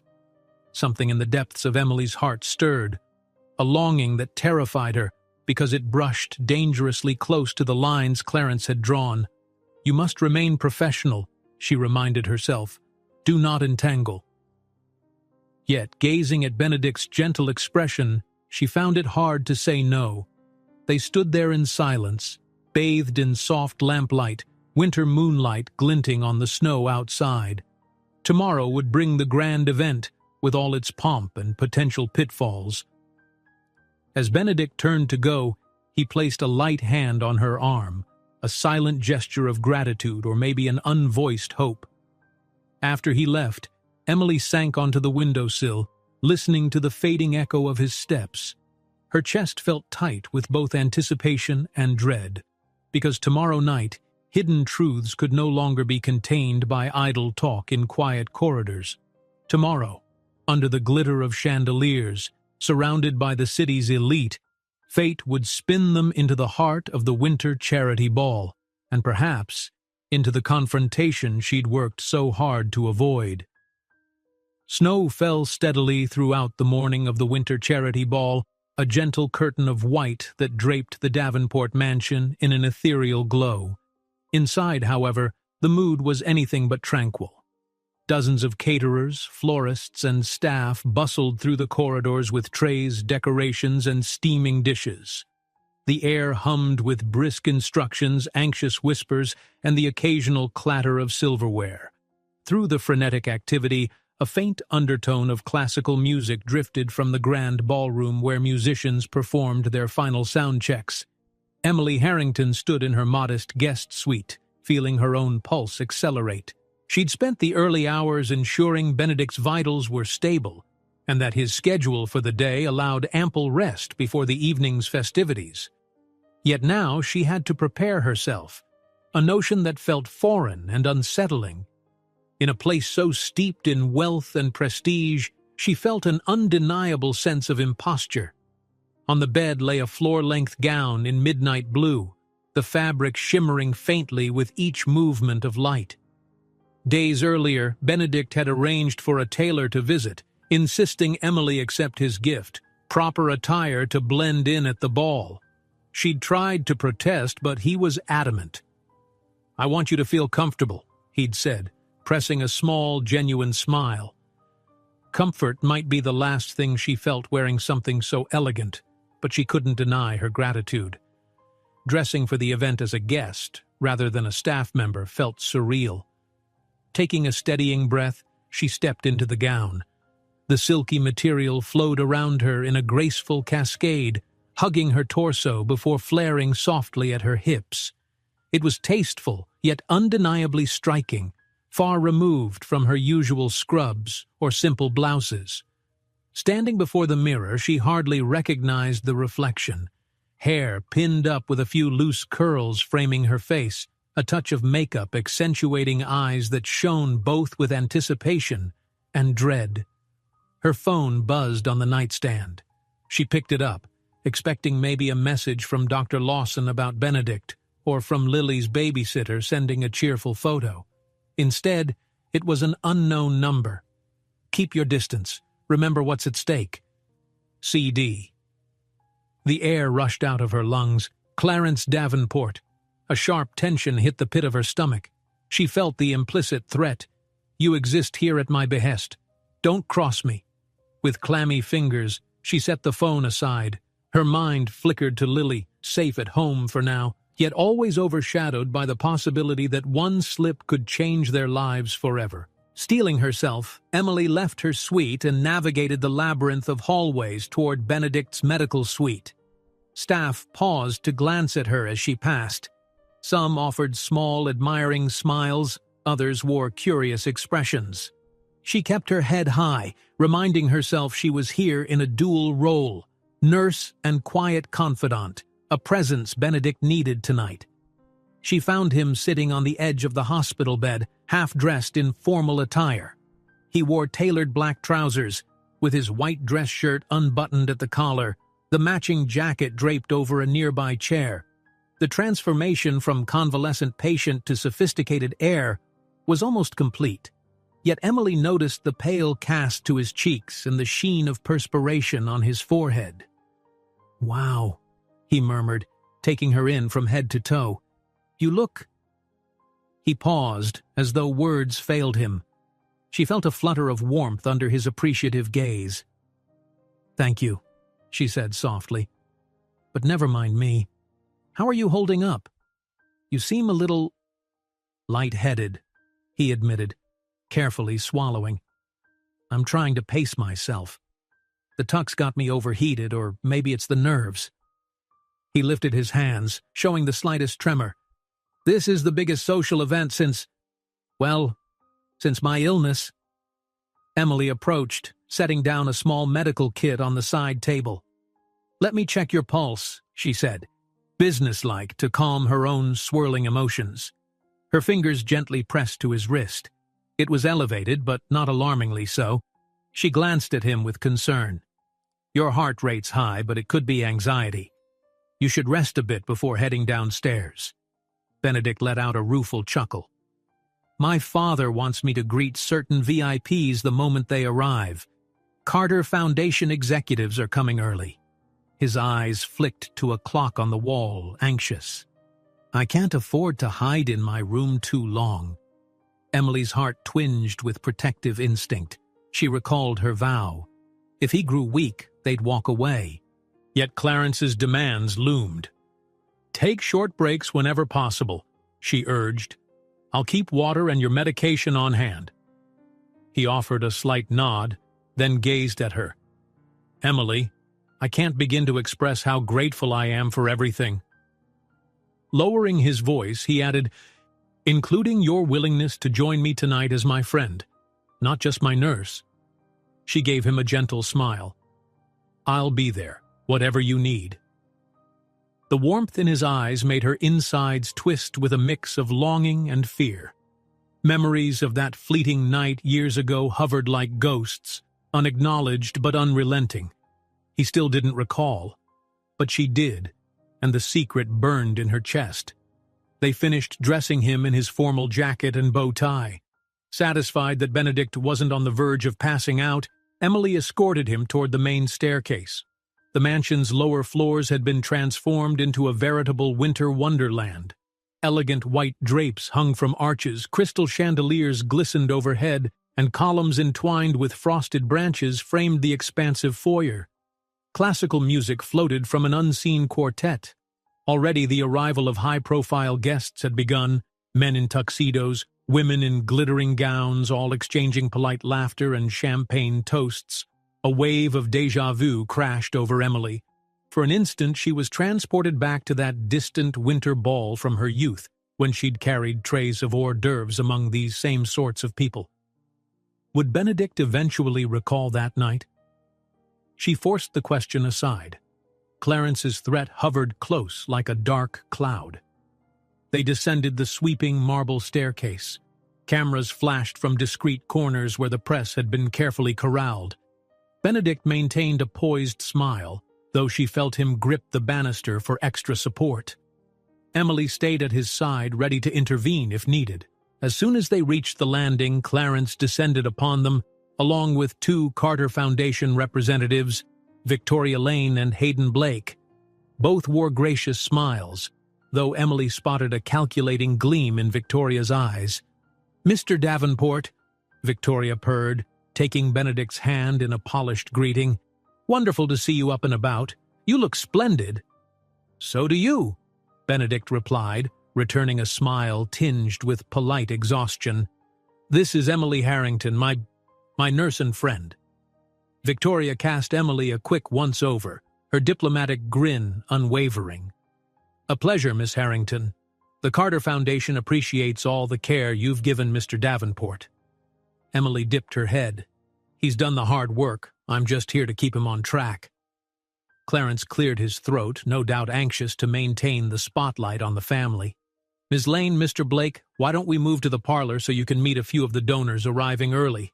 Benedict, please join us. Emily, you—" He paused, clearly searching for a way to exclude her politely. But Benedict gently cut in. "Emily will come with me. I'd like her nearby." Clarence's gaze flicked with irritation, but he relented under the Carter executive's smiles. "Fine. This way, then." He led them into a side room lavishly outfitted with plush chairs, gilded mirrors, and tables bearing refreshments. The next hour became a blur of handshakes, formal introductions, and small talk about philanthropic initiatives. Benedict participated gamely, though Emily noticed him discreetly shifting his weight from foot to foot. Every so often she'd meet his gaze, silently asking, "Are you okay?" He would offer a subtle nod, forging on. The general ball opened shortly after, the main ballroom filling with swirling gowns and the rhythmic hum of mingled voices. Waiters glided through with trays of champagne. Soft classical music evolved into a more spirited waltz. Couples drifted onto the dance floor, the scene reminiscent of an old Hollywood film. Standing near the ballroom's entrance, Emily felt her heart clench. This was the vantage she once had as a server, invisible to the crowd. Now she stood at Benedict's side, though ironically still tethered by constraints. He leaned close, his breath brushing her ear over the music. "Do you dance?" he asked softly. Her breath caught. "It's been a while. But yes, I remember a step or two." A fleeting smile touched his lips, and he offered his arm. With a swirl of excitement and trepidation, Emily let him guide her onto the dance floor. They found a place on the fringes of the couples, letting the waltz's gentle cadence set their steps. The plush carpet underfoot and the rustle of gowns around them felt strangely dreamlike. She kept her hand light on his shoulder, mindful not to tax him. For the first few bars of music, neither spoke. The hush between them was amplified by the swirl of color and movement. She felt the unsteady beat of Benedict's heart through the closeness of his chest. His steps were measured, cautious, yet there was a sincerity in the way he cradled her hand. Emily's chest fluttered with a rush of memories. Was it so different from that hidden moment years ago? The decor might have changed, the guests older or more refined, but the sense of stepping into a magical realm felt the same. Except this time, the magic was dulled by the knowledge of all that was at stake. Suddenly, Benedict's face blanched. He stumbled, missing a step. Emily's reflexes kicked in. She caught his elbow, steadying him. Concern spiked. "Hey," she whispered, pausing the dance. "We should rest." He pressed a palm to his temple. "Just dizzy," he murmured. "I'm fine." Before they could move off the floor, Clarence appeared at Benedict's side, composure taut. "They're about to start the philanthropic panel," he said under his breath. "We need you near the stage in 5 minutes." Emily's alarm flared. "He needs a break, not a stage. He's about to—" But Benedict, jaw set, cut her off with a nod to his father. "I'll be there. Just give me a minute, please." Clarence shot Emily a warning glance, then vanished into the crowd to orchestrate the next spectacle. The music shifted into a softer tune as dancers parted to make way for some announcement. Emily quickly pulled Benedict to the edge of the dance floor, pressing him to sit on a nearby chair. His breathing was ragged, a line of perspiration shining at his temple. "Emily," he rasped, "I have to do this panel, but It's not worth your health," she hissed, rummaging in her small bag for water. She cursed inwardly at Clarence's timing. "I can tell Dr. Lawson you're unwell. Stop this nonsense." He shook his head in protest, swallowing water with difficulty. If I back out now, Carter might cut ties. Father will— No, I can manage. Just help me up. Her heart hammered with dread. She placed a hand on his shoulder. We do this quickly. Then you rest. Promise? His slow nod was all the assurance she had, and she knew it might not be enough. As she steadied him, the overhead lights dimmed slightly and the band's music faded.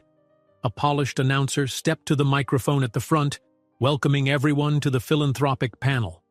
Applause rippled. Emily's pulse pounded in her ears as she guided Benedict forward. With each step, she felt the precariousness of his condition and the precariousness of her place here. Somewhere in the audience, Clarence watched like a hawk, while other watchers included media, donors, socialites. The hush of anticipation lay heavy. Emily fought the impulse to run, but Benedict needed her. This was the moment. She braced herself for the worst, praying it wouldn't come. Because if the night spiraled out of control, if Benedict collapsed or if her secret slipped free, everything might crumble in a single public downfall. A hush settled over the ballroom as the overhead lights dimmed, drawing all attention to the small stage set up at the far end. The ornate crystal chandeliers still glimmered above the gathered guests, but a focused spotlight now shone upon a half-circle of chairs where the philanthropic panel would convene. MC microphones and a podium rested at the center, festooned with understated floral arrangements. Benedict Davenport, pale yet determined, made his way up the few steps to the stage. Emily Harrington stayed close, subtly bracing his elbow. She felt the tension in his muscles. Every step cost him more strength than he was willing to admit. A few rows of seats had been arranged for guests to watch this 10-minute panel, with a cluster of camera operators and local press standing to one side. Emily's heart thudded. This was exactly what she'd feared. A high-pressure performance for a man barely out of convalescence. "Welcome, everyone," the announcer said, stepping to the mic. "We invite you to hear from some of our distinguished hosts and sponsors who've made this winter charity ball and its philanthropic mission possible." Applause rippled politely. At the front row, Emily spotted Clarence Davenport, arms folded, eyes fixed on his son. Next to him sat Victoria Lane and Hayden Blake from the Carter Foundation, along with a few other dignitaries whose philanthropic ties wove them into the Davenport orbit. Standing off to the side, Dr. Lawson watched with cautious concentration, as if ready to intervene at a second's notice. Benedict settled into a chair on the stage, adjusting his bow tie. Emily stepped back off the dais, positioning herself near the curtained edge where she could see him clearly. If he signaled distress, she intended to pull him out. Consequences be damned. She also felt the dagger-like presence of Clarence's warning. One misstep, and her entire world with Lily could collapse. "We'll begin," said the announcer, "with remarks from Mr. Clarence Davenport, representing the Davenport family." Clarence rose from his seat below, climbing onto the stage to polite applause. He offered a stately nod. "Good evening, ladies and gentlemen. Thank you for joining us to celebrate not only the festive season but also the spirit of giving that unites us. The Davenport name has always been committed to philanthropic efforts, and tonight, alongside our esteemed partners at the Carter Foundation, we reaffirm that commitment." His words were smooth, poised, carrying the practiced weight of someone who delivered countless speeches before. Emily felt a flicker of annoyance. None of this show addressed the cost to Benedict's health. Clarence continued, eyes gliding over the audience. "As you know, my son, Benedict, has recently faced health challenges, but we're grateful for his ongoing recovery and proud of his dedication to supporting our philanthropic mission." He gestured for Benedict to stand or wave, which Benedict did, briefly. Another round of polite clapping ensued. Emily noticed Benedict's shaky exhale when he sat back down. She silently pleaded for this to wrap up fast. "And now," Clarence said, turning to the panel, "I'd like to invite Ms. Victoria Lane from the Carter Foundation to share a few words about our joint vision." Victoria glided up, wearing a glittering silver gown and a practiced PR smile. She spoke about the Carter Foundation's focus on educational programs, pediatric health care, and outreach to underprivileged communities. Her speech was polished, referencing the collaboration with Davenport Industries and the significant funds raised at events like this. Meanwhile, Emily's gaze kept drifting back to Benedict. His posture stiffened, shoulders rigid as though each second in the spotlight drained him further. She inched forward. If he faltered, if she caught a hint of him sliding toward collapse, she'd pull him off the stage. And now, Victoria concluded, turning with a gracious nod, we would love to hear from Benedict Davenport himself.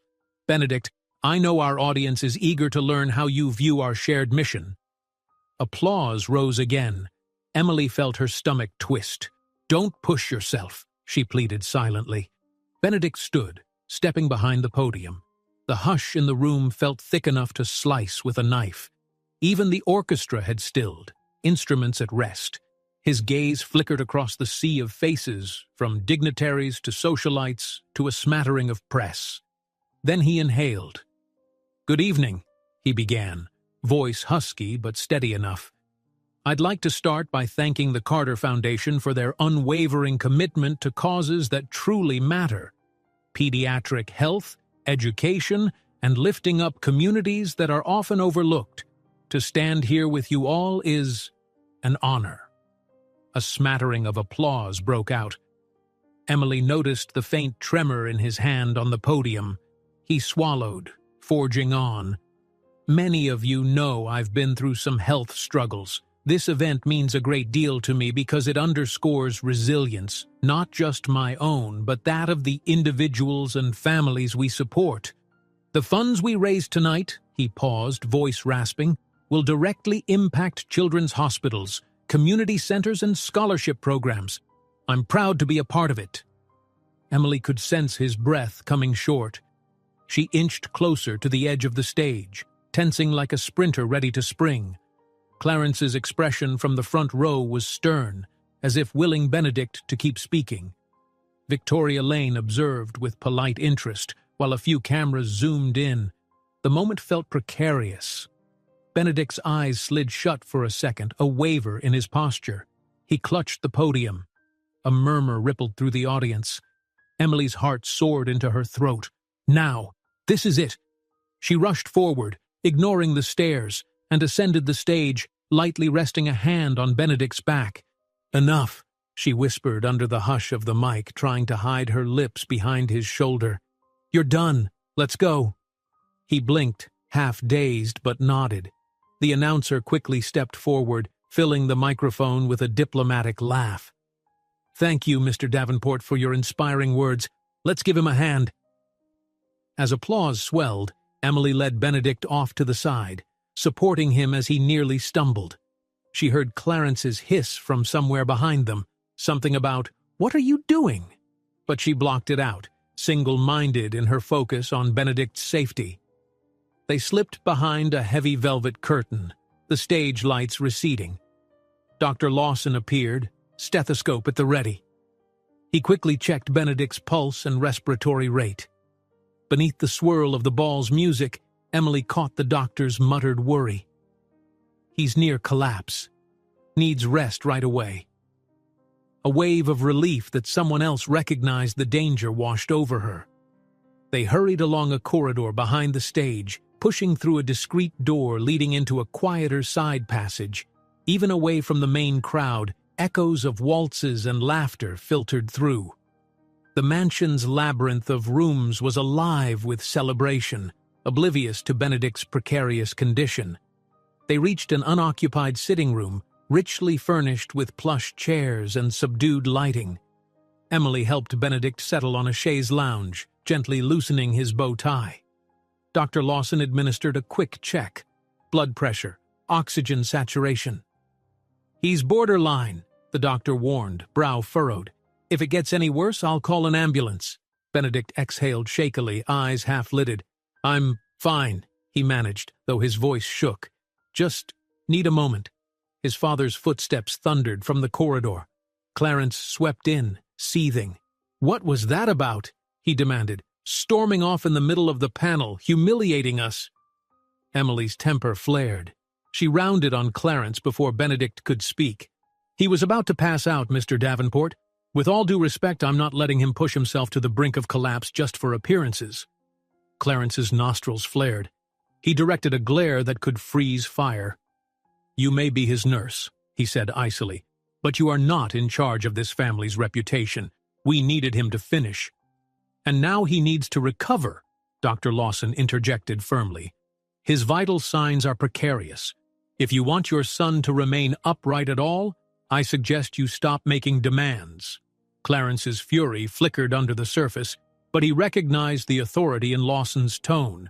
With a forced breath, he turned on his heel and strode out, leaving behind an atmosphere crackling with tension. Emily suppressed a tremor of relief. She was certain she'd pay for defying him. As the door slammed, Benedict moaned softly, pressing a hand to his forehead. Dr. Lawson offered him a mild sedative, but he refused. "Just water," he whispered.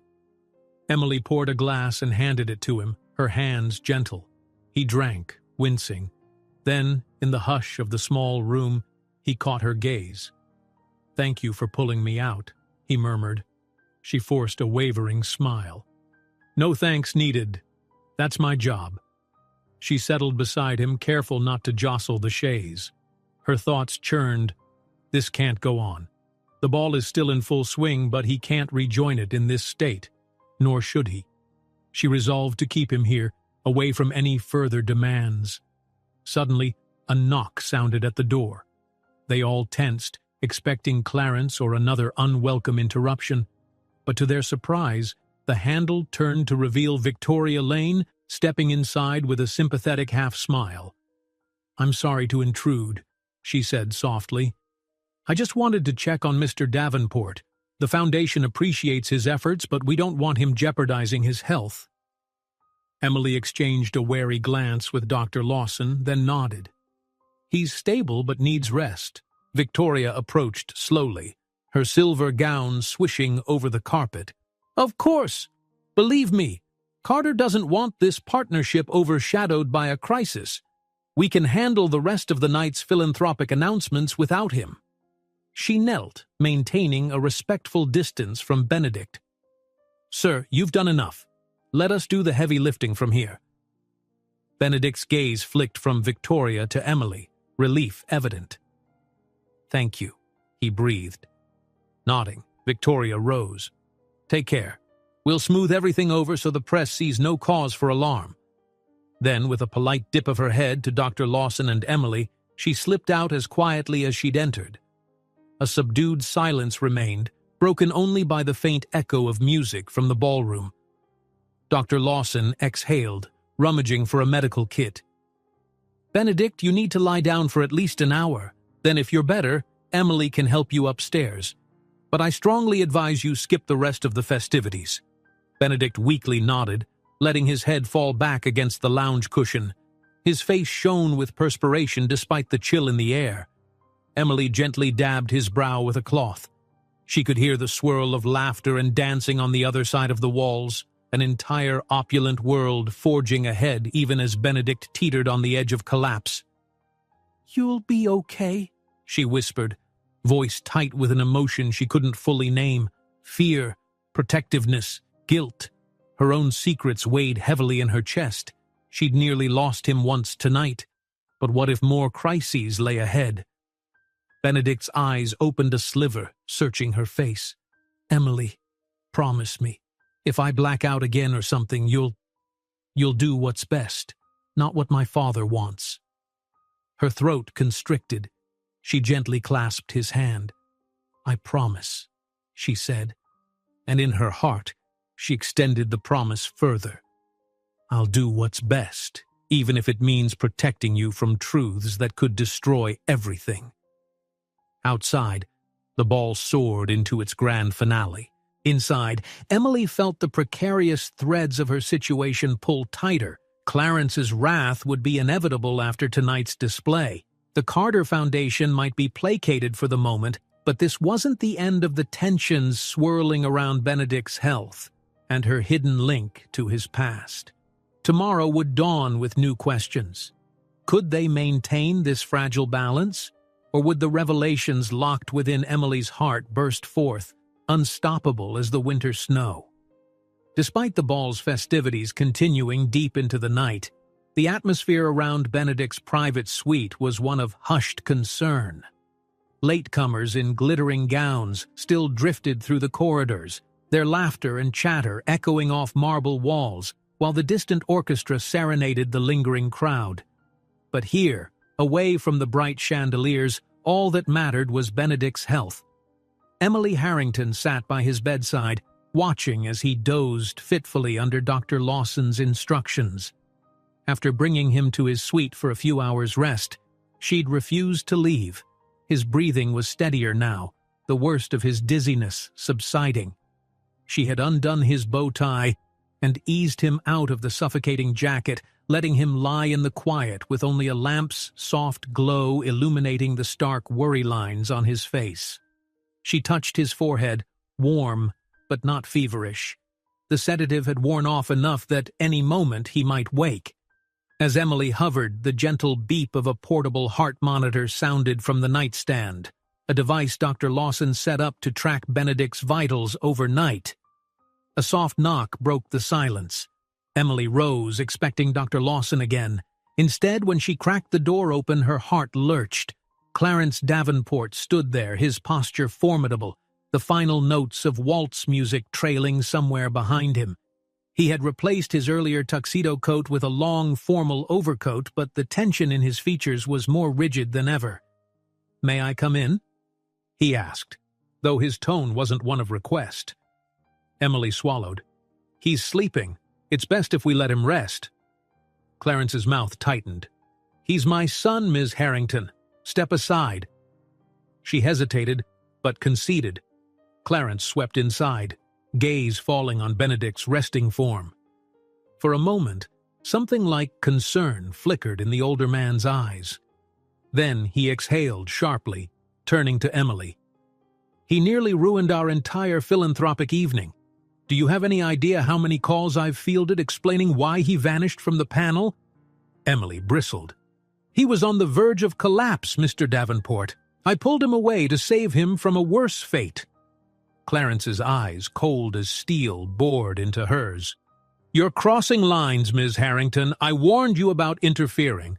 I won't see our legacy tarnished by some nurse who oversteps her station." Her pulse hammered with an old, familiar fear. But beneath that, a surge of protective anger flared. "Your son isn't a show pony to be paraded around until he drops," she said, voice trembling with indignation. "If you truly care about him, you'd see that." Clarence stiffened. For a moment, Emily thought he might dismiss her outright. But then he fixed her with a knowing glare. This protective streak. Perhaps it's more than professional. Is that it? You think you can attach yourself to my son, maybe become part of this family in some romantic melodrama? Emily felt her cheeks burn, recalling the threat he'd texted earlier. "Remember what's at stake." She forced her chin up, though her heart thundered. "I have no intention of weaving myself into your family, but I do intend to protect Benedict's health, even if it makes you hate me." Clarence's lip curled, as if he wanted to unleash a torrent of threats. But before he could speak, the faint rustle of sheets made them both turn. Benedict stirred, eyes fluttering open. He blinked groggily, then focused on the tense standoff. "Father," he murmured, voice rasping. "Emily, what's going on?" Clarence stepped forward, attempting a veneer of concern. "I came to check on you. My apologies if we woke you." He cast a pointed look at Emily, implying she was the culprit. Benedict slowly pushed himself upright, wincing. "I'm fine. I'd be worse off if Emily hadn't intervened." He pressed a hand to his temple, the pounding headache evident in the pinch of his brow. "Look, Father, the ball was a success. The Carter Foundation is satisfied. Isn't that enough?" Clarence's nostrils flared, but he forced a calm tone. "We salvaged the night, yes, but the press is whispering about your abrupt exit, about the nurse who pulled you away. It's overshadowing our accomplishments." "I don't care," Benedict said flatly. His gaze flicked to Emily, and a flicker of gratitude softened his weary features. "I'm alive and recovering thanks to her. That's more important than accomplishments." The older man's cheeks reddened, anger swirling, but he seemed at a loss. A heavy silence followed. Then Clarence exhaled, turning as if to leave. Over his shoulder, he threw a final remark at Emily. "Remember your place, Miss Harrington, or your future here, anywhere, will be in jeopardy." He swept out, the door closing with a quiet thud. Emily stood rigid, fists clenched at her sides, adrenaline pumping. She dreaded the next confrontation. How long could she stay in Benedict's orbit before Clarence made good on his threats? From the bed, Benedict's voice came softly. "I'm so sorry you're dealing with him. That's not fair." She sighed, stepping closer. "It's not your fault. He's worried about you in his own twisted way. Just get some rest." She patted the blanket near his shoulder, gently urging him to lie back. He studied her face, hazel eyes sharp despite his fatigue. "You shouldn't have to endure my father's bullying. He paused, swallowing. "I can't shake the feeling there's something more you're holding back, something bigger than just your job." Her heart stuttered. She'd prayed this moment wouldn't come, but how could it not? She sank onto the edge of the bed, her thoughts spiraling. For years, she'd been readying herself for the possibility that Benedict might discover Lily. But Clarence's threat churned in her mind. One move, and your daughter could be caught in the crossfire. "Benedict," she began carefully, "there are things in my past that tie me to you more than you realize." She lifted her gaze to his. Uncertainty and longing warred in her chest. He didn't move, breath shallow. "A connection," he repeated, voice hushed. "Do you mean we knew each other before?" She nodded, lips trembling. 7 years ago there was a winter ball. You might not remember because, well, you were drinking, and it was just one night. I was working as a caterer, on scholarship at a local college. We spent time together, briefly, but it changed my life." Confusion and flickers of dawning realization drifted across his face. "A winter ball, in the city. I vaguely recall dancing with someone who wasn't on the guest list, someone I felt instantly drawn to." He closed his eyes, a wave of memory perhaps surfacing. "That was you?" Tears pricked Emily's eyes. "Yes, I left without telling you who I really was, and soon after I found out I was pregnant." Benedict inhaled sharply, color draining from his cheeks. You had a child. My child?" The question shook in the air, laced with astonishment and heartbreak. Emily fought tears, nodding. "Her name is Lily. She's 6 now. I never had the courage or means to track you down. I thought maybe you'd see me as just another person after your family's money or status. And then, by the time I found out which Davenport you were..." She trailed off, breathing ragged. "I was so scared. You were out of reach, and I was alone, with Lily. I did what I could to give her a good life." His eyes shimmered with emotion, disbelief, and awe colliding. "All this time, you kept it secret. Does Father know?" A tremor coursed through her. "No. But he suspects something's off. If he discovered Lily is your daughter, I'm terrified he'd try to take her away, or smear me as some manipulator. He threatened me. Threatened my future if I entangled your life further." A silent thunder rolled across Benedict's features. He clenched the sheets, anger and sorrow swirling. "He threatened you? And Lily?" She managed a nod, tears finally slipping free. "I was protecting my child, and protecting you. I didn't want to cause turmoil while you were ill, but I couldn't keep it from you forever." For a few beats, neither spoke. The only sound was Benedict's uneven breathing and the faint beep of the heart monitor. Emily braced for condemnation or shock. Instead, he let out a shuddering breath and reached for her hand. "Emily," he whispered, voice raw with emotion. "I've lost 6 years of my daughter's life. My God. I want to meet her, to know her, but I also understand your fears." His fingers entwined with hers, trembling. "I won't let my father destroy you or Lily." A sob caught in her throat. The relief, mingled with regret and the heartbreak of so many lost years, overwhelmed her. "I'm so sorry," she breathed. "I wanted to tell you sooner, but everything was stacked against me. Money, power, rumors. He squeezed her hand, lips pressing into a determined line. "We'll figure this out. I've found my reason to keep fighting, my reason to get stronger. Lily." His voice wavered, both anguished and hopeful. "I'm not letting father or anyone else stand in the way of us being a family in whatever form you allow." Tears flowed freely now. She lowered her head, her entire being trembling with relief, fear, and a profound sense of belonging she never thought possible. "I'm still terrified," she admitted softly, "but I want you to know her, Benedict. She deserves a father who cares." Gently, he tugged her forward, folding her into a careful embrace. She felt the soft thud of his heart against her cheek, heard the catch in his breathing. For a moment, the world outside, the ball, the threats, Clarence's looming presence, faded. In that quiet, intimate space, two people who had once been strangers finally connected the missing link between them. A daughter named Lily. "We'll face this together," Benedict promised. His voice, though still weak from illness, resonated with resolve.